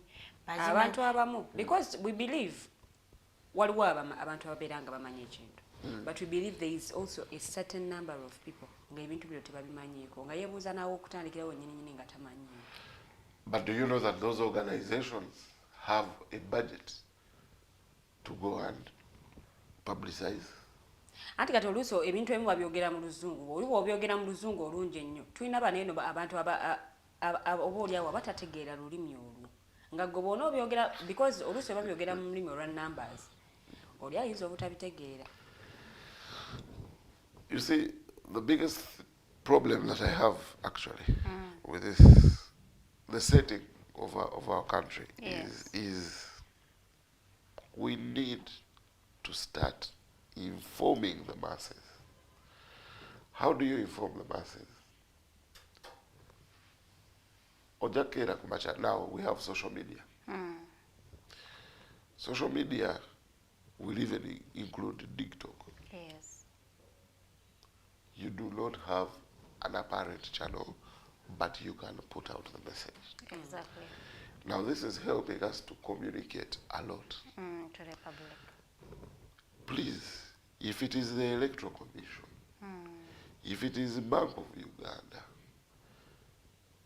people don't even know that it is illegal to get money and tear it. But it is illegal. You are actually supposed to be arrested if you get money and you tear No, it. the user. People don't know. But disseminate this information in whatever language. I don't care. I will tell you, one of my greatest heroes is a gentleman called Robert Kaushenga. Robert Kaushenga joined the New Vision, and he had a dream. And his dream, he went out there and spread. They kept saying, but this man is going very wide. Bukede TV, Bukede Radio. I think Bukede has like Bukede has like 4. New Vision, Etop, Sivaya, what? Every region had a new. Mori and all that. Every region. In every language. Because we're a diverse country. How many tribes do we have in Uganda? We're a country of diversity. That's why I tell you, whenever people say we can't have genocide, I tell you, there is no way. We can't have genocide in Uganda. In the Muchiga, or Munyoro, or Muganda, or Muchi. We are seated in a place and we are already like 7 different tribes. How do we connive? Never say never, but to say. Because the reason I say never is kati ogenda kwekopana lono. Nchangu nnyo. For as long as tulina common ebintu ebitugatta. Muwere batano. Nange mpeze batano. Ekinyiga Omuganda kikunyiga gwa Omukiga, kinyiga nze Omunyolo, kinyiga Omunyankole, kinyiga Omusoga. So kati tubeera n'ekitugatta, tubeera ne common factor. Ne banyakitala. Oyogedde banyakitala. Kati tugende twambuke Arua. Arua kyolirira nabo tupa packaging. Actually bayinza okwepackaging okusinziira ku regions mwe bava. Nti tulina northern region, tulina eastern region, tulina central, ne tubaako ne western But region. how realistic is that? Betegeera, western region yetegeera, eastern region nayo ne yetegeera, northern region nayo yetegeera. Sagala tuve ku bulamu. Mr. Emmanuel, nze njagala kuzzeeyo wali ku nsonga ya UDB. Oyagala UDB ebeere ng'egaba loans zino nga tesaba security? No. I want them to give out loans. I would want Yes. them to give out loans, but give out in a manner that makes it affordable for me. I have told you, I have a machine, I have machinery. I want operational capital. Yes. Accept that my machine can be. Security. Do not ask me for a land title. I don't have it. So when you give me your machine as security, atenga machine yemu gy'ogenda okukozesa, what if it breaks down? Does it give me the money you took? So I think By breakdown, you mean what? we funamo fault, mechanical problem or anything. You see, you know machines. But if it is a machine, if it is a machine, it means that the machine has components. A machine cannot break down and say, break.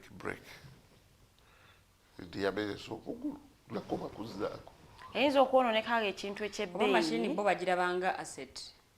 It is an asset. Sorry, bagirabanga liability, nga si asset compared to land. Yeah, but the point I'm trying to make here, please do not lose track. The point I'm trying to make here is not everybody has land in Uganda. That's the thing. UDB For you to get a loan from there, you should be having a land title. Is it what you're saying?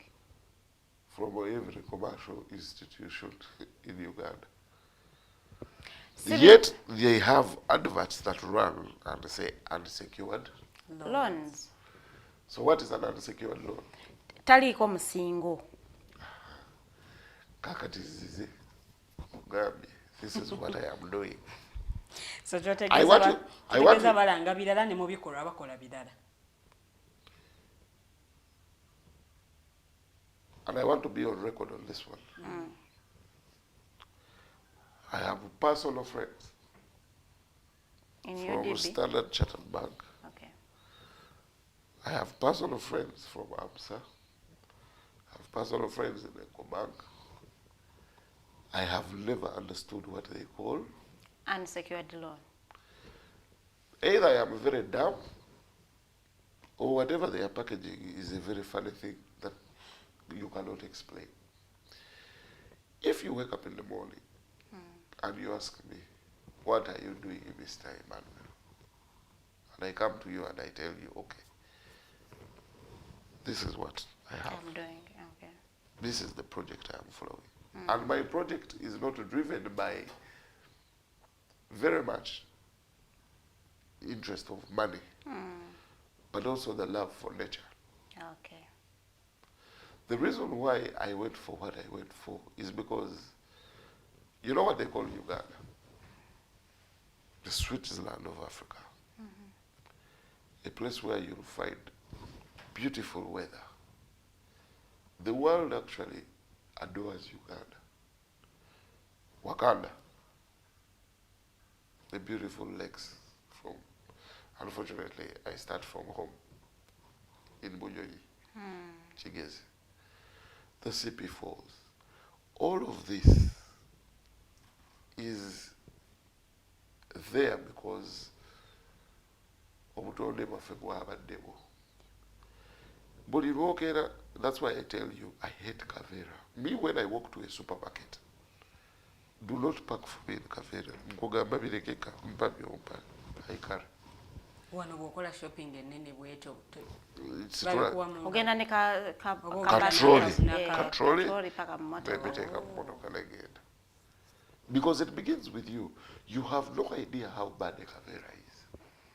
I've told you, in Uganda, you will live, your expected life is supposed to be about 61. 61, 65 wow. This Kavera lives for 450 years. So gwofa n'okalekerawo generations ezinaddako Meka, nga musanvu. that is how bad it is. Ati kati mwami Emmanuel. But remember, we live in a country where, okuva mu 2007, Etteeka eryo They have banned Bovera. baliteekawo okubanninga obuveera naye they have bukyali. banned them. They have banned Bovera 2007, 2008, 2019, 18, 2021. Oba bannayuganda The parliament sits and tebategedde says bulungi we have kintu banned kino. Kavera. Mwami Emmanuel, oba bannayuganda tebategedde kabi nnyo kabi kali mu buveera buno because Ani bwe tuyogera ateeka mu mu Luzungu, nkola? oluusi tebabitegeera. Bw'ogamba microns zino zimaka zitowa microns bwezi temanya mulimu bino na bino bw'obyogera bw'otyo oli tajja bitegeera. Y'ensonga lwaki tujja nakusanga abalala nga bakafumbamu emmere. Yes, kata ate oyo ye baba. But this is what I need you to understand. Muna Uganda, ntunulewa. Muna Uganda, it is very dangerous for you to wake up in the morning and go and pick a Kavera and put it in your compound. Itakalyo oba olitta. Yeah. Our rivers and lakes, Zijjuddemu obuveera n'obucupa. obucupa n'obuveera, that is going to ebyennyanja. Do you know that even livestock does not live? Livestock, embuzi, Naye ente bw'eri bw'eri akaveera akaveera, efa. enkoko, embuzi, embizi. I'm sorry if we have Muslims, but all of those do not deal with. Kavera. Bw'ogamba nti kankooke, You are polluting the air. the ozone layer. not just the air. But we've seen this of recycling, reusing and all that. Now I'll tell you, plastic in essence is a dangerous material. But we try to make it work by recycling.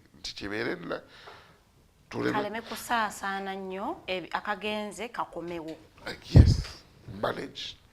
If there was a cap on how much plastic we had, for example, say Uganda has 1,000 tons of plastic. The tukwata yo plastic tatugati gwe tujjo okuddaga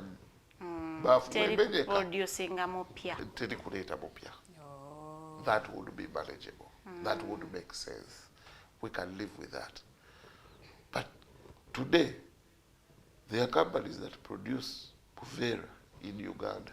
Yeah. Nanti kati nabo batunuulira ekyokuba nti balina be bawa emirimu.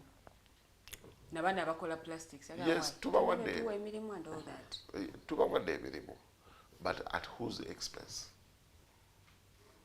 What is the expense? Because if you're employing 1,000 people,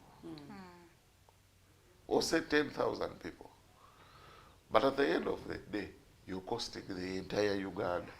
So abavayo ne bakola etteeka erya Kavera nze ngamba baaligambye nteri kuddamu kukozesa Kavera naye bwe babawaamu kaliiwe mbusimanya tuli producing a Kavera akatali manya abaawo aha bonne basigala nti babaleka mu business basigala bakyakubo. But let me ask you, do they pay taxes, those people? They do. So it is illegal to use a 30-micron Kavera, but you are paying taxes to the same government. The same person who is producing the Kavera is paying taxes on that same Kavera. Yes. So does that resonate with you? Does it make sense? The government in Gambia do not produce Kavera of 30 microns because it is illegal. Then the same government comes and asks you, please pay tax on this Kavera. Mr. Taxman will come. Let me tell you simple facts. If you're going to Rwanda today and you buy super loaf, I love super loaf. Yeah, I also love it. Very soft. And you reach Rwanda. You reach the border. Katuna. They will tell you unpack your bread and put it in this basa paper bag. Cross and go. Kavera with chicken and leave it on your side of Uganda. Polluting the environment here. But that is the country that we regard, I cannot say it on record, but that is a small, young country. Young in terms of their independence and what they have been through. But they are implementing. You cannot cross to Kenya with a Kavera. Kenya's implementation is not as much as it is in Rwanda. Yes. Rwanda is 100%. Kenya is at about 85%. Tanzania is 100%. Uganda, 0. You have Kavera everywhere you want. I'm telling you, a producer of a Kavera is going to go and produce Kavera, and he will pay taxes on it. And the parking plastic bottles because oli atunulira ekyokuba nti ziri a little bit convenient compared to zino eza glass. Nti owaabo ogenda ku dduuka n'ogula ecupa eya soda eya glass bakugamba leeta empty oba si kyo olekayo sente olekayo balance oba olekayo like sente zisobola okugulamu ecupa eri empty unlike a plastic one nti oli ajja kukiraba nti kiri convenient afuna akacupa ke wano mangu n'atambula n'agenda nga tewali agenda kumulemerako. So ne kiba nti bano kibalese nga bagenda maaso n'okukola emirimu gyabwe because bakitwala nti bannayuganda bakyagala okuba nti munnaye babakendereza ku the convenience of plastic is that it is cheap and you'll walk away with it. That is why our MPs do not say that we ban entirely. That's why we have microns. The measure of what you have, the measure of the quality, quantity, because if you make it thin, it is in bulk. But if it is a bottle, you talked about recycling. It is easier to recycle a bottle than it is to go and recycle a Kavera. So don't you think bye plastics okusigala nga bakyazifula ngeri mu factories gye ziva? Because bakimanyi abantu kati batandise otegeera reusing, recycling n'ebyo bwe bityo. The micron part is what defines this. So a Kavera kali below 30 microns, above or below? Ko ka decomposing? A Kavera ke mugambi aka 30 microns unless lives for 450 years. So akasukawo So is recyclable, is more recyclable. It makes than the sense. other one. Yes. It makes sense for you to get a basin, crush it, and then make it. So why exactly did the government recommend 30 microns? 30 microns? Like I'm telling you, if you get a packing bag that is 30 microns and less, Yes. toina boka, oina kocha. Tekaina Tekaina chikagenda kuvaamu kirala. Okay, yes. Tekaina kirala chikagenda kuvaamu. Okujjako okukalinda kavunde mu myaka 45. Or else you burn it and spoil the ozone layer. The ozone layer. But above that, So we have bottles, mineral water bottles. Yes. The mineral water bottle can be crushed into, they are called pebbles. You can burn it and make it liquid and make pebbles and produce a plastic chair tomorrow. That is above. About 30 microns. Okay. So how long does it take non-woven bags to decompose? The ones you A non-woven bag decomposes is in about a period of 1 year. This mask in a period of 1 year. Bono batuguzanga mu supermarket nga bwowayo ebibiri Yes. ne bakupakingiramu. Aha. But let me tell you, it is very sad. If I asked you to mention top 4 supermarkets in Uganda, start. Mega Standard. Thank you. Capital Shoppers. Capital Shoppers. Kenjoy. Because Tuskegee agenda. Tuskegee yagalawo, National Pride yagalawo. National Pride yagalawo. Katugambe Carrefour. Carrefour, yes. I know somebody is going to hate me for mentioning Carrefour, but it's okay. Those are 4 of the leading franchises Yes. of supermarkets in Uganda, which we are very sure they pay taxes. But I want you to honestly tell me, when you walk in, they give you a Kavera. In the Carrefour, in the Tuskegee, in the Capital Shoppers, in the Masters, and they pay taxes. Yes. But it is illegal to have a Kavera. But they pack for you in what? In a Kavera that is below 30 microns. Thank you very much. And they pay taxes. One, when they say NEMA cannot enforce, they don't have enforcement. Please, NEMA, go and watch the biggest. At least let it not be so obvious. Nebagamba NEMA ina amanyo naye teruma. Exactly which is what I am saying, that how toothless can NEMA be? This is an authority. An arm that is supposed to be one of the governments.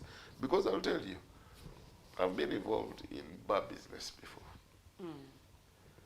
neighbor will come and sound check you. Ngokuba sound eyisemo. Why doesn't the same neighbor go to Master Supermarket? Why doesn't it go to Capital Shoppers?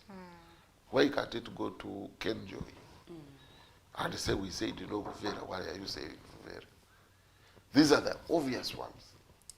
So kati bino ebintu ebibiri bitambula ebitya awamu nga buli kimu tekisenze kinne waakyo obutonde bw'ensi okuuma obutonde bw'ensi n'enkulaakulana. This is what is supposed to happen. This is what I believe is supposed to happen. Fena tulina okukuuma obutonde bw'ensi. Yes, because kitandikira ku nsi. It is our duty.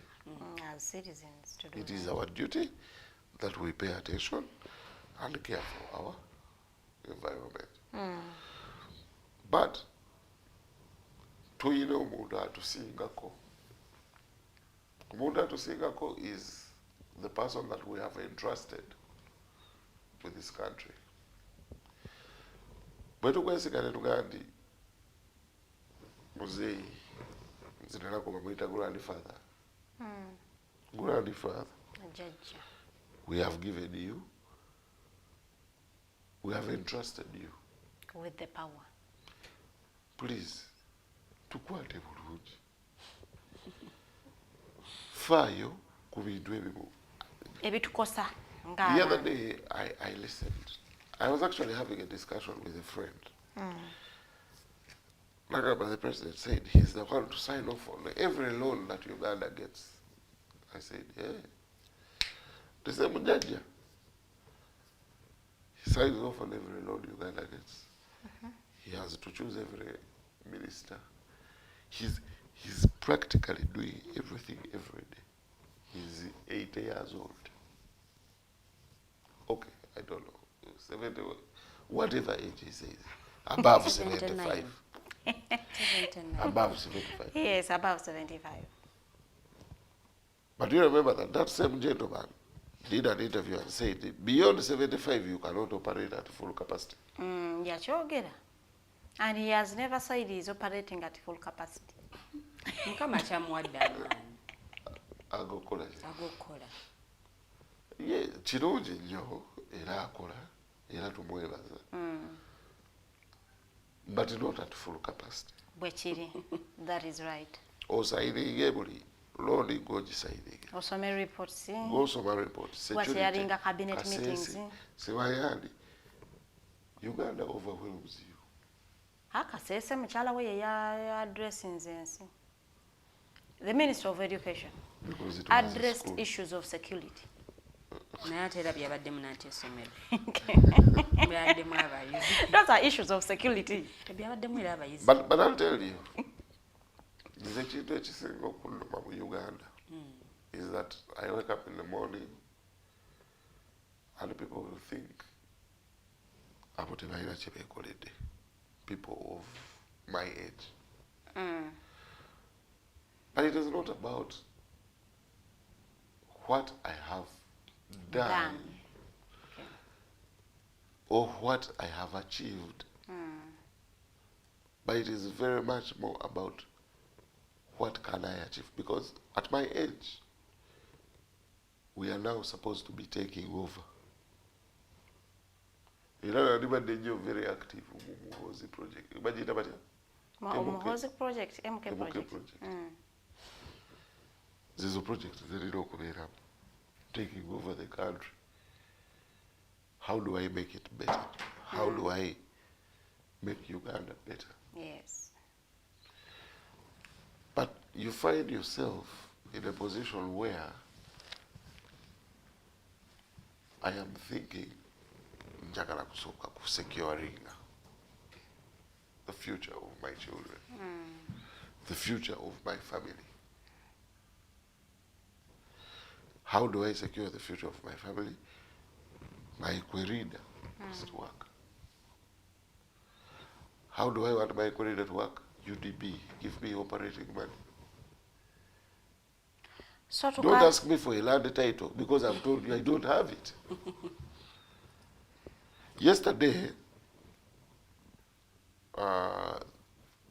political science Don, the Evesia, Mwambusha. Said, we have an Illuminati economy where you'll find a man, by the time he joined Cambodia, I had left. I studied in Cambodia. When I left, the big man, Ham, joined Cambodia. No history of where he got money from. But he owns billions in this Kampala. He has never paid. When you look at his tax payment record, taxes. He doesn't pay taxes. He please. I don't Please go and read the professor's statement was, we have an Illuminati economy where there is no record of someone paying taxes, but they own billions of shillings and property in Kampala. Chito. I am only quoting. We are quoting Professor Mwambusha. You own billions, but there is no record of you paying taxes to earning that money. You do not have a history that the family was very wealthy. Watandikira obugagga bwo we bwava. Tekimanyiddwa. But at 38 is a billionaire. Kasita naawe okitegeera. Mukama abablesinga. Muntu ekisima kimukuba. Kisima kikutambulirako. So to... But do you know that in Uganda today, as we are seated here, if I got 20 million shillings and gave it to you and you went to bank it, but we know kunyonyola jozi. Nnyo. Kituufu. Kati ate zigende zisuke mu 20 n'okusiba bayinza okusiba. Bakusiba. Money laundering. Bakugulako omusango. Bakugulako ogwa money laundering. Account yo teyitangako $5,000 kati etandise kuyitako bukadde 10. Ogwo naye katuuka the whole story short. UDB naawe temwakkanye era tebakuwa operating capital. It is not me as a person. Because we are taking your case. I'll take this opportunity to talk about someone called Biabashaija, an OB of mine, a friend, and an entrepreneur. Chuck's Foods. We have someone who is processing lemon, ginger, and so much. You look him up, Chuck's Foods. We have gone to look for funds to make our projects better. You will apply, fill form A, you fill form A. Fill form B, you fill form B. Fill form C. After 1 year, they can now come and fill form D. At the end of the day, me as a Ugandan, I am looking for one opportunity to be able to employ the 20 people. Because I've run it before. The 20, 30 people that were being employed by me. Today, because I do not have operational capital, they are seated at home. I don't know if their children have gone to school. I might be privileged that my wife is paying for my kids or my whatever, somehow my children are in school. But I'm telling you, it is very painful because I know they will call me. A certain Jacob will call me and tell me, 10,000. So today when I go to a bank and I request, and I tell people, you have funds available. We have just had the budget read, right? I want to tell you, in no uncertain time, UDB must have returned the money. Bazizangayo. Bazizanga tezafuna bazitwala. Tebafuna ki? Bazitwala. But misoso. But okay, because we want this money to come back. We want it to be a revolving, because it is what they call a revolving fund. muziwadde Kiconco azikozeseza emyaka ebiri azikomyewo aziziza omulala kati azigule. baziwe Omumbejja Yes. we Bunyoro naye azoozeemu tuzireetera Omumbejja bwawa we Buganda bwazimala. tuzikwase Nabukeera. It is what they call revolving. But you do not make it impossible. For people to get the money. Because I've asked you, I want you tomorrow to invite the public relations officer Or UDB. or UDB. Omubuuze misuso ki gye mugaba mutya ssente baba wameka mugaba mmeka. How much do they give you and how much do you give out? If you find NRM in the head of their entrepreneurship, omumanyi MOP Mbarara,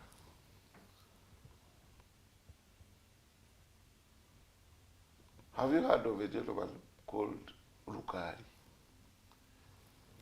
Goes to UDB, fails to get money. Kakati is a Kiconco wawe nazinyo. Okay, the levels in which we talk are different. 60 billion, I am looking at 500 million. When you find Ben Kabuya was addressing,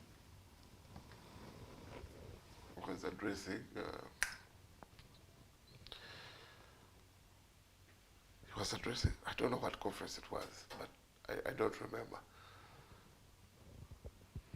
And he said, but Mr. President, we have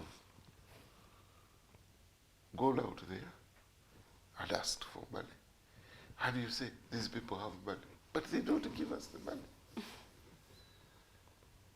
It is not me. Now me, I speak for us.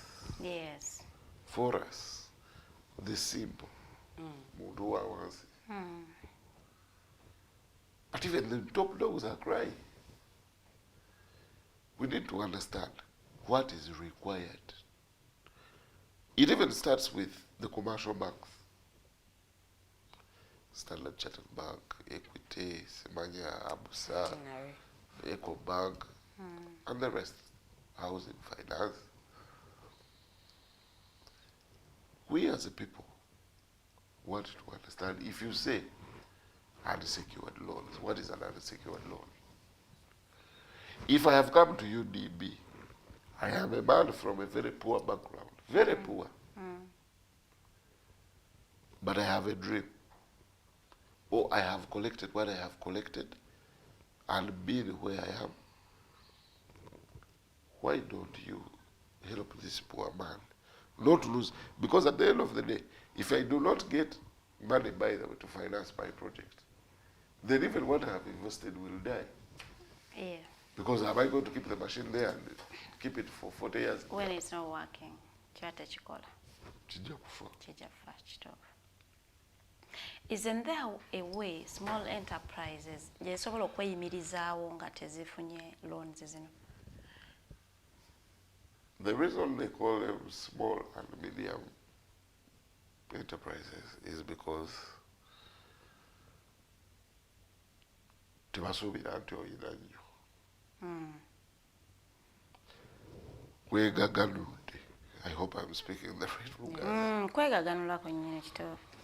You have done what you can to get to a certain level. You are small. Probably you make it work and become medium. Now there You get stuck. is where you need to move from small and medium. To big. Okay, njayitako mu comments akadde kanswala. Senja Kodafa gamba Farida, thanks for the show. I am watching from Speak Hotel Mnyonyo, waiting to send off our people to their pilgrimage journey to Mecca, sponsored by KD Foundation. Thanks so much, Senjako. Nacha Unerita gamba, so Mr. Kiconco, how better can a small-scale enterprise stand on its own if at all the government no longer mind about her people? There is not there's no way that you will survive without a government. Okay. You are paying your taxes. We have now to find a way to make them care about us. An investor will come from China and he'll get a tax holiday. Yeah. Bazi bawanga. But Uganda bakaba bayibe bawa tax. Baba wanite tax waivers. Tobasonyiye emisolo gy'emyaka ebiri. Babekaba. And it is very funny. You'll find a certain Hassan Basaja Baraba. The government emuwayo kasete tuwayo libubi beira. Lwaki Uganda government tekera ku majala ga Mr. Kiconco mali olibubi nnyo. Maybe they do not know nti olibubi. Ndi bulungi okusinga abasajja balaba. No, nati kati basajja balaba yali obubi ennyo mu Uganda bwe tumanyi. You see, Mr. Kiconco, you might be there, but it's not about who you know. Oh, you. Let me tell you, if you get 600 million and you give it to Basajja Balaba, zitemete mogende kabalo zigabire abachiga.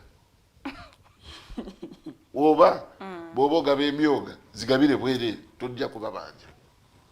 Don't come and ask for them to give you accountant Arita Gamba, I want Mr. Kiconco to tell us which country has ever given her people loans without a mortgage. The only thing he would agitate for is no interest loan from UDB.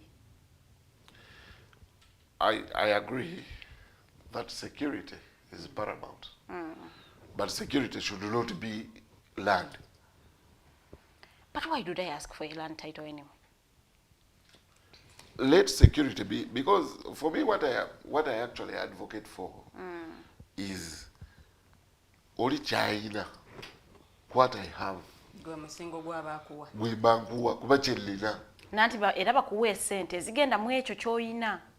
Siwe kino That's okay. Kuba nawe togenda genda osaba ebyo otasugira ki. Anti kati boba ayinza okuvaluinga ky'oyina nga bakivaluinzemu ssente etono ate nga gwe munnayo kiraba nga kya muwendo nnyo.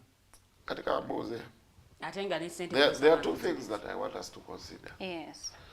Olwaleero bwenkeera ku makya ne bagamba nti nina project ekwatagana n'obutonde. Yes. Landi yagadde nnyo mama Mabira. Asituka agambe nti project ero jajji supervising because it is an environmental friendly project. I will supervise. Mwemuwe said. Oba jiteekamu manager, I don't know. It is my project. My project should pay. Yes. I don't want, by the way, I don't think there is any human being who wants free money. Yeah. Simumanyi yo. Please. Ngabagala za bwere. Zivewa. Mu government. Bwogenda ku makya Uganda gavumenti bapesente za bwerere. Olowooza lwaki ez'emyoga tebazizaayo balowooza za bwerere. Bajja basiba.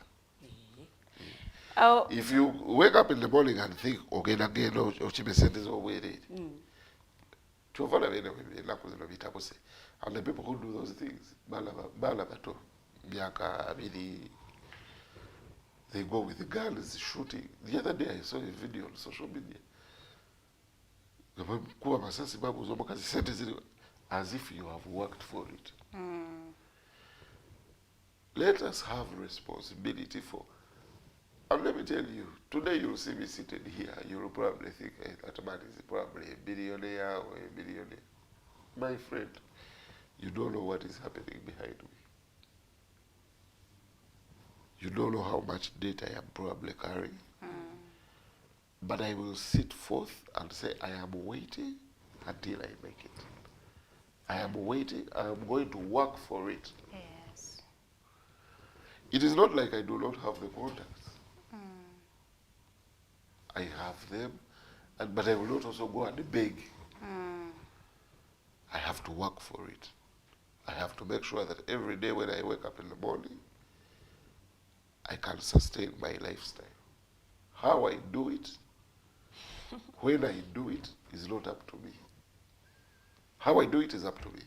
When it happens and breaks for me, it's not up to me. Yeah. So, Nabukenya tulegera Brenda. okulowooza nti it will happen. Nina kugenda nefuna emundu and no way. Uganda has been better than that. The crime levels that I am seeing today, it's not supposed to happen in Uganda. Bibere South Africa, Juba, let them rob from there. Not here. Yeah. This is a country of loving. Uganda is the most hospitable country. Yeah. We are good people. You come here and you find love. You come here, you find beautiful weather. Good food. You'll find beautiful weather, you'll find good people, you'll find Uganda is the country where I know if I walk out of this studio and walk 1 kilometer, We are happy people. People are there and they are having fun, they love it. And they are not very well off. Yeah, that's true. Oli ayina emitwalo gyendi. Ebiri. Naye nga omutwalo ajja gwe. Nagamba okuzaalibwa kumu n'okufa kumu sibula batulabye olunaku lwaleero. I have an appeal that I would want to make to Ugandans. Twagala nnyo okukola, tufeeyo nnyo okulaba nga tukola to make Uganda better. How do we make Uganda better? We make Uganda better by caring about what has defined Uganda. Obutonde bwaffe. You guys have watched Wakanda. Yes. Wakanda talks about the beauty of Uganda. The beautiful lake sceneries, the green, the lush. The Pearl of Africa. The Pearl of Africa, the Switzerland. The hills of Kavera, the hills in Bali. The terrain is so beautiful. This country is something for us to adore.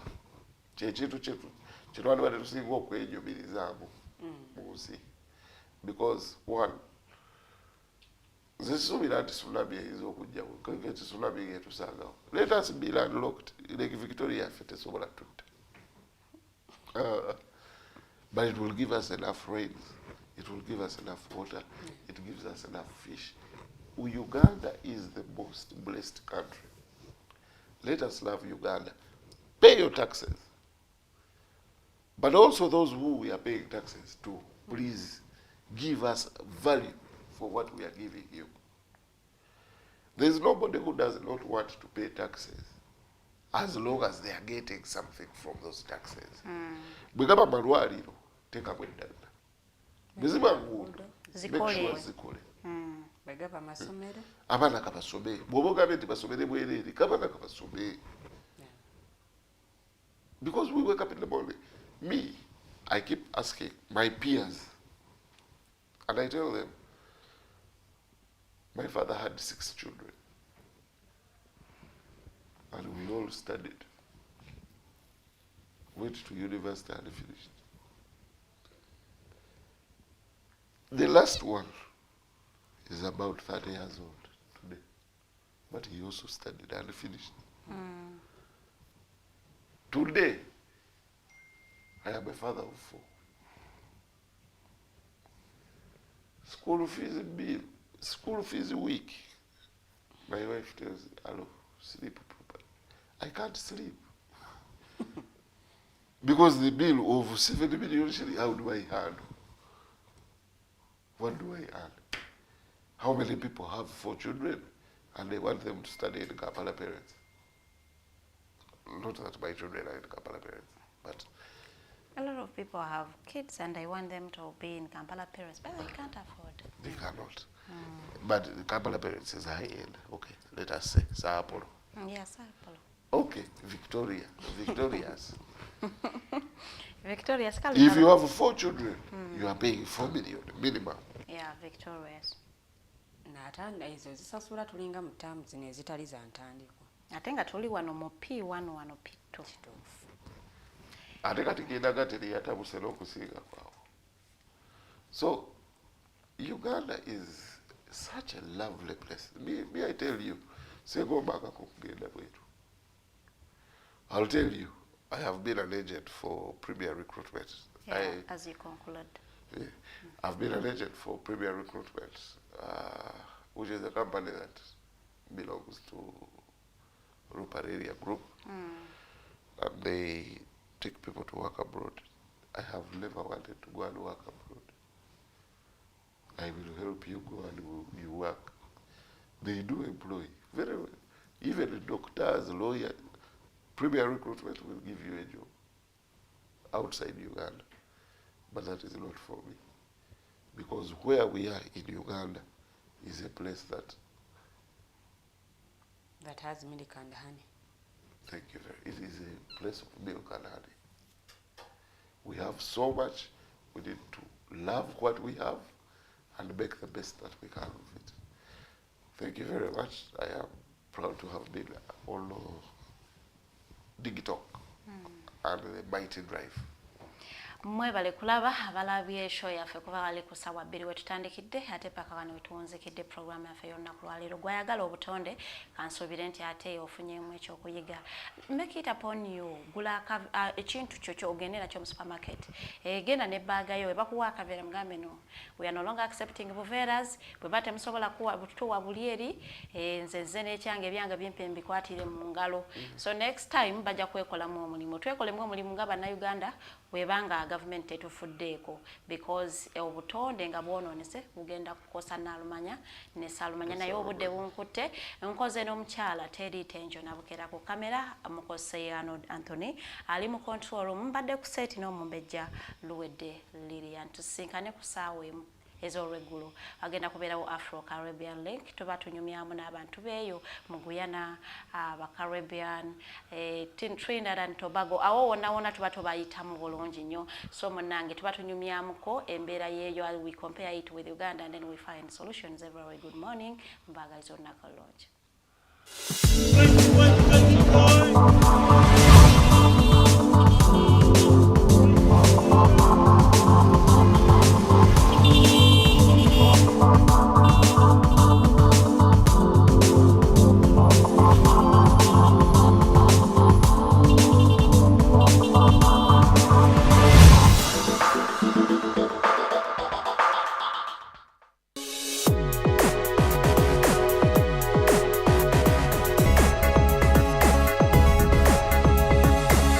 The Alternative Digitalk. Real issues, real talk.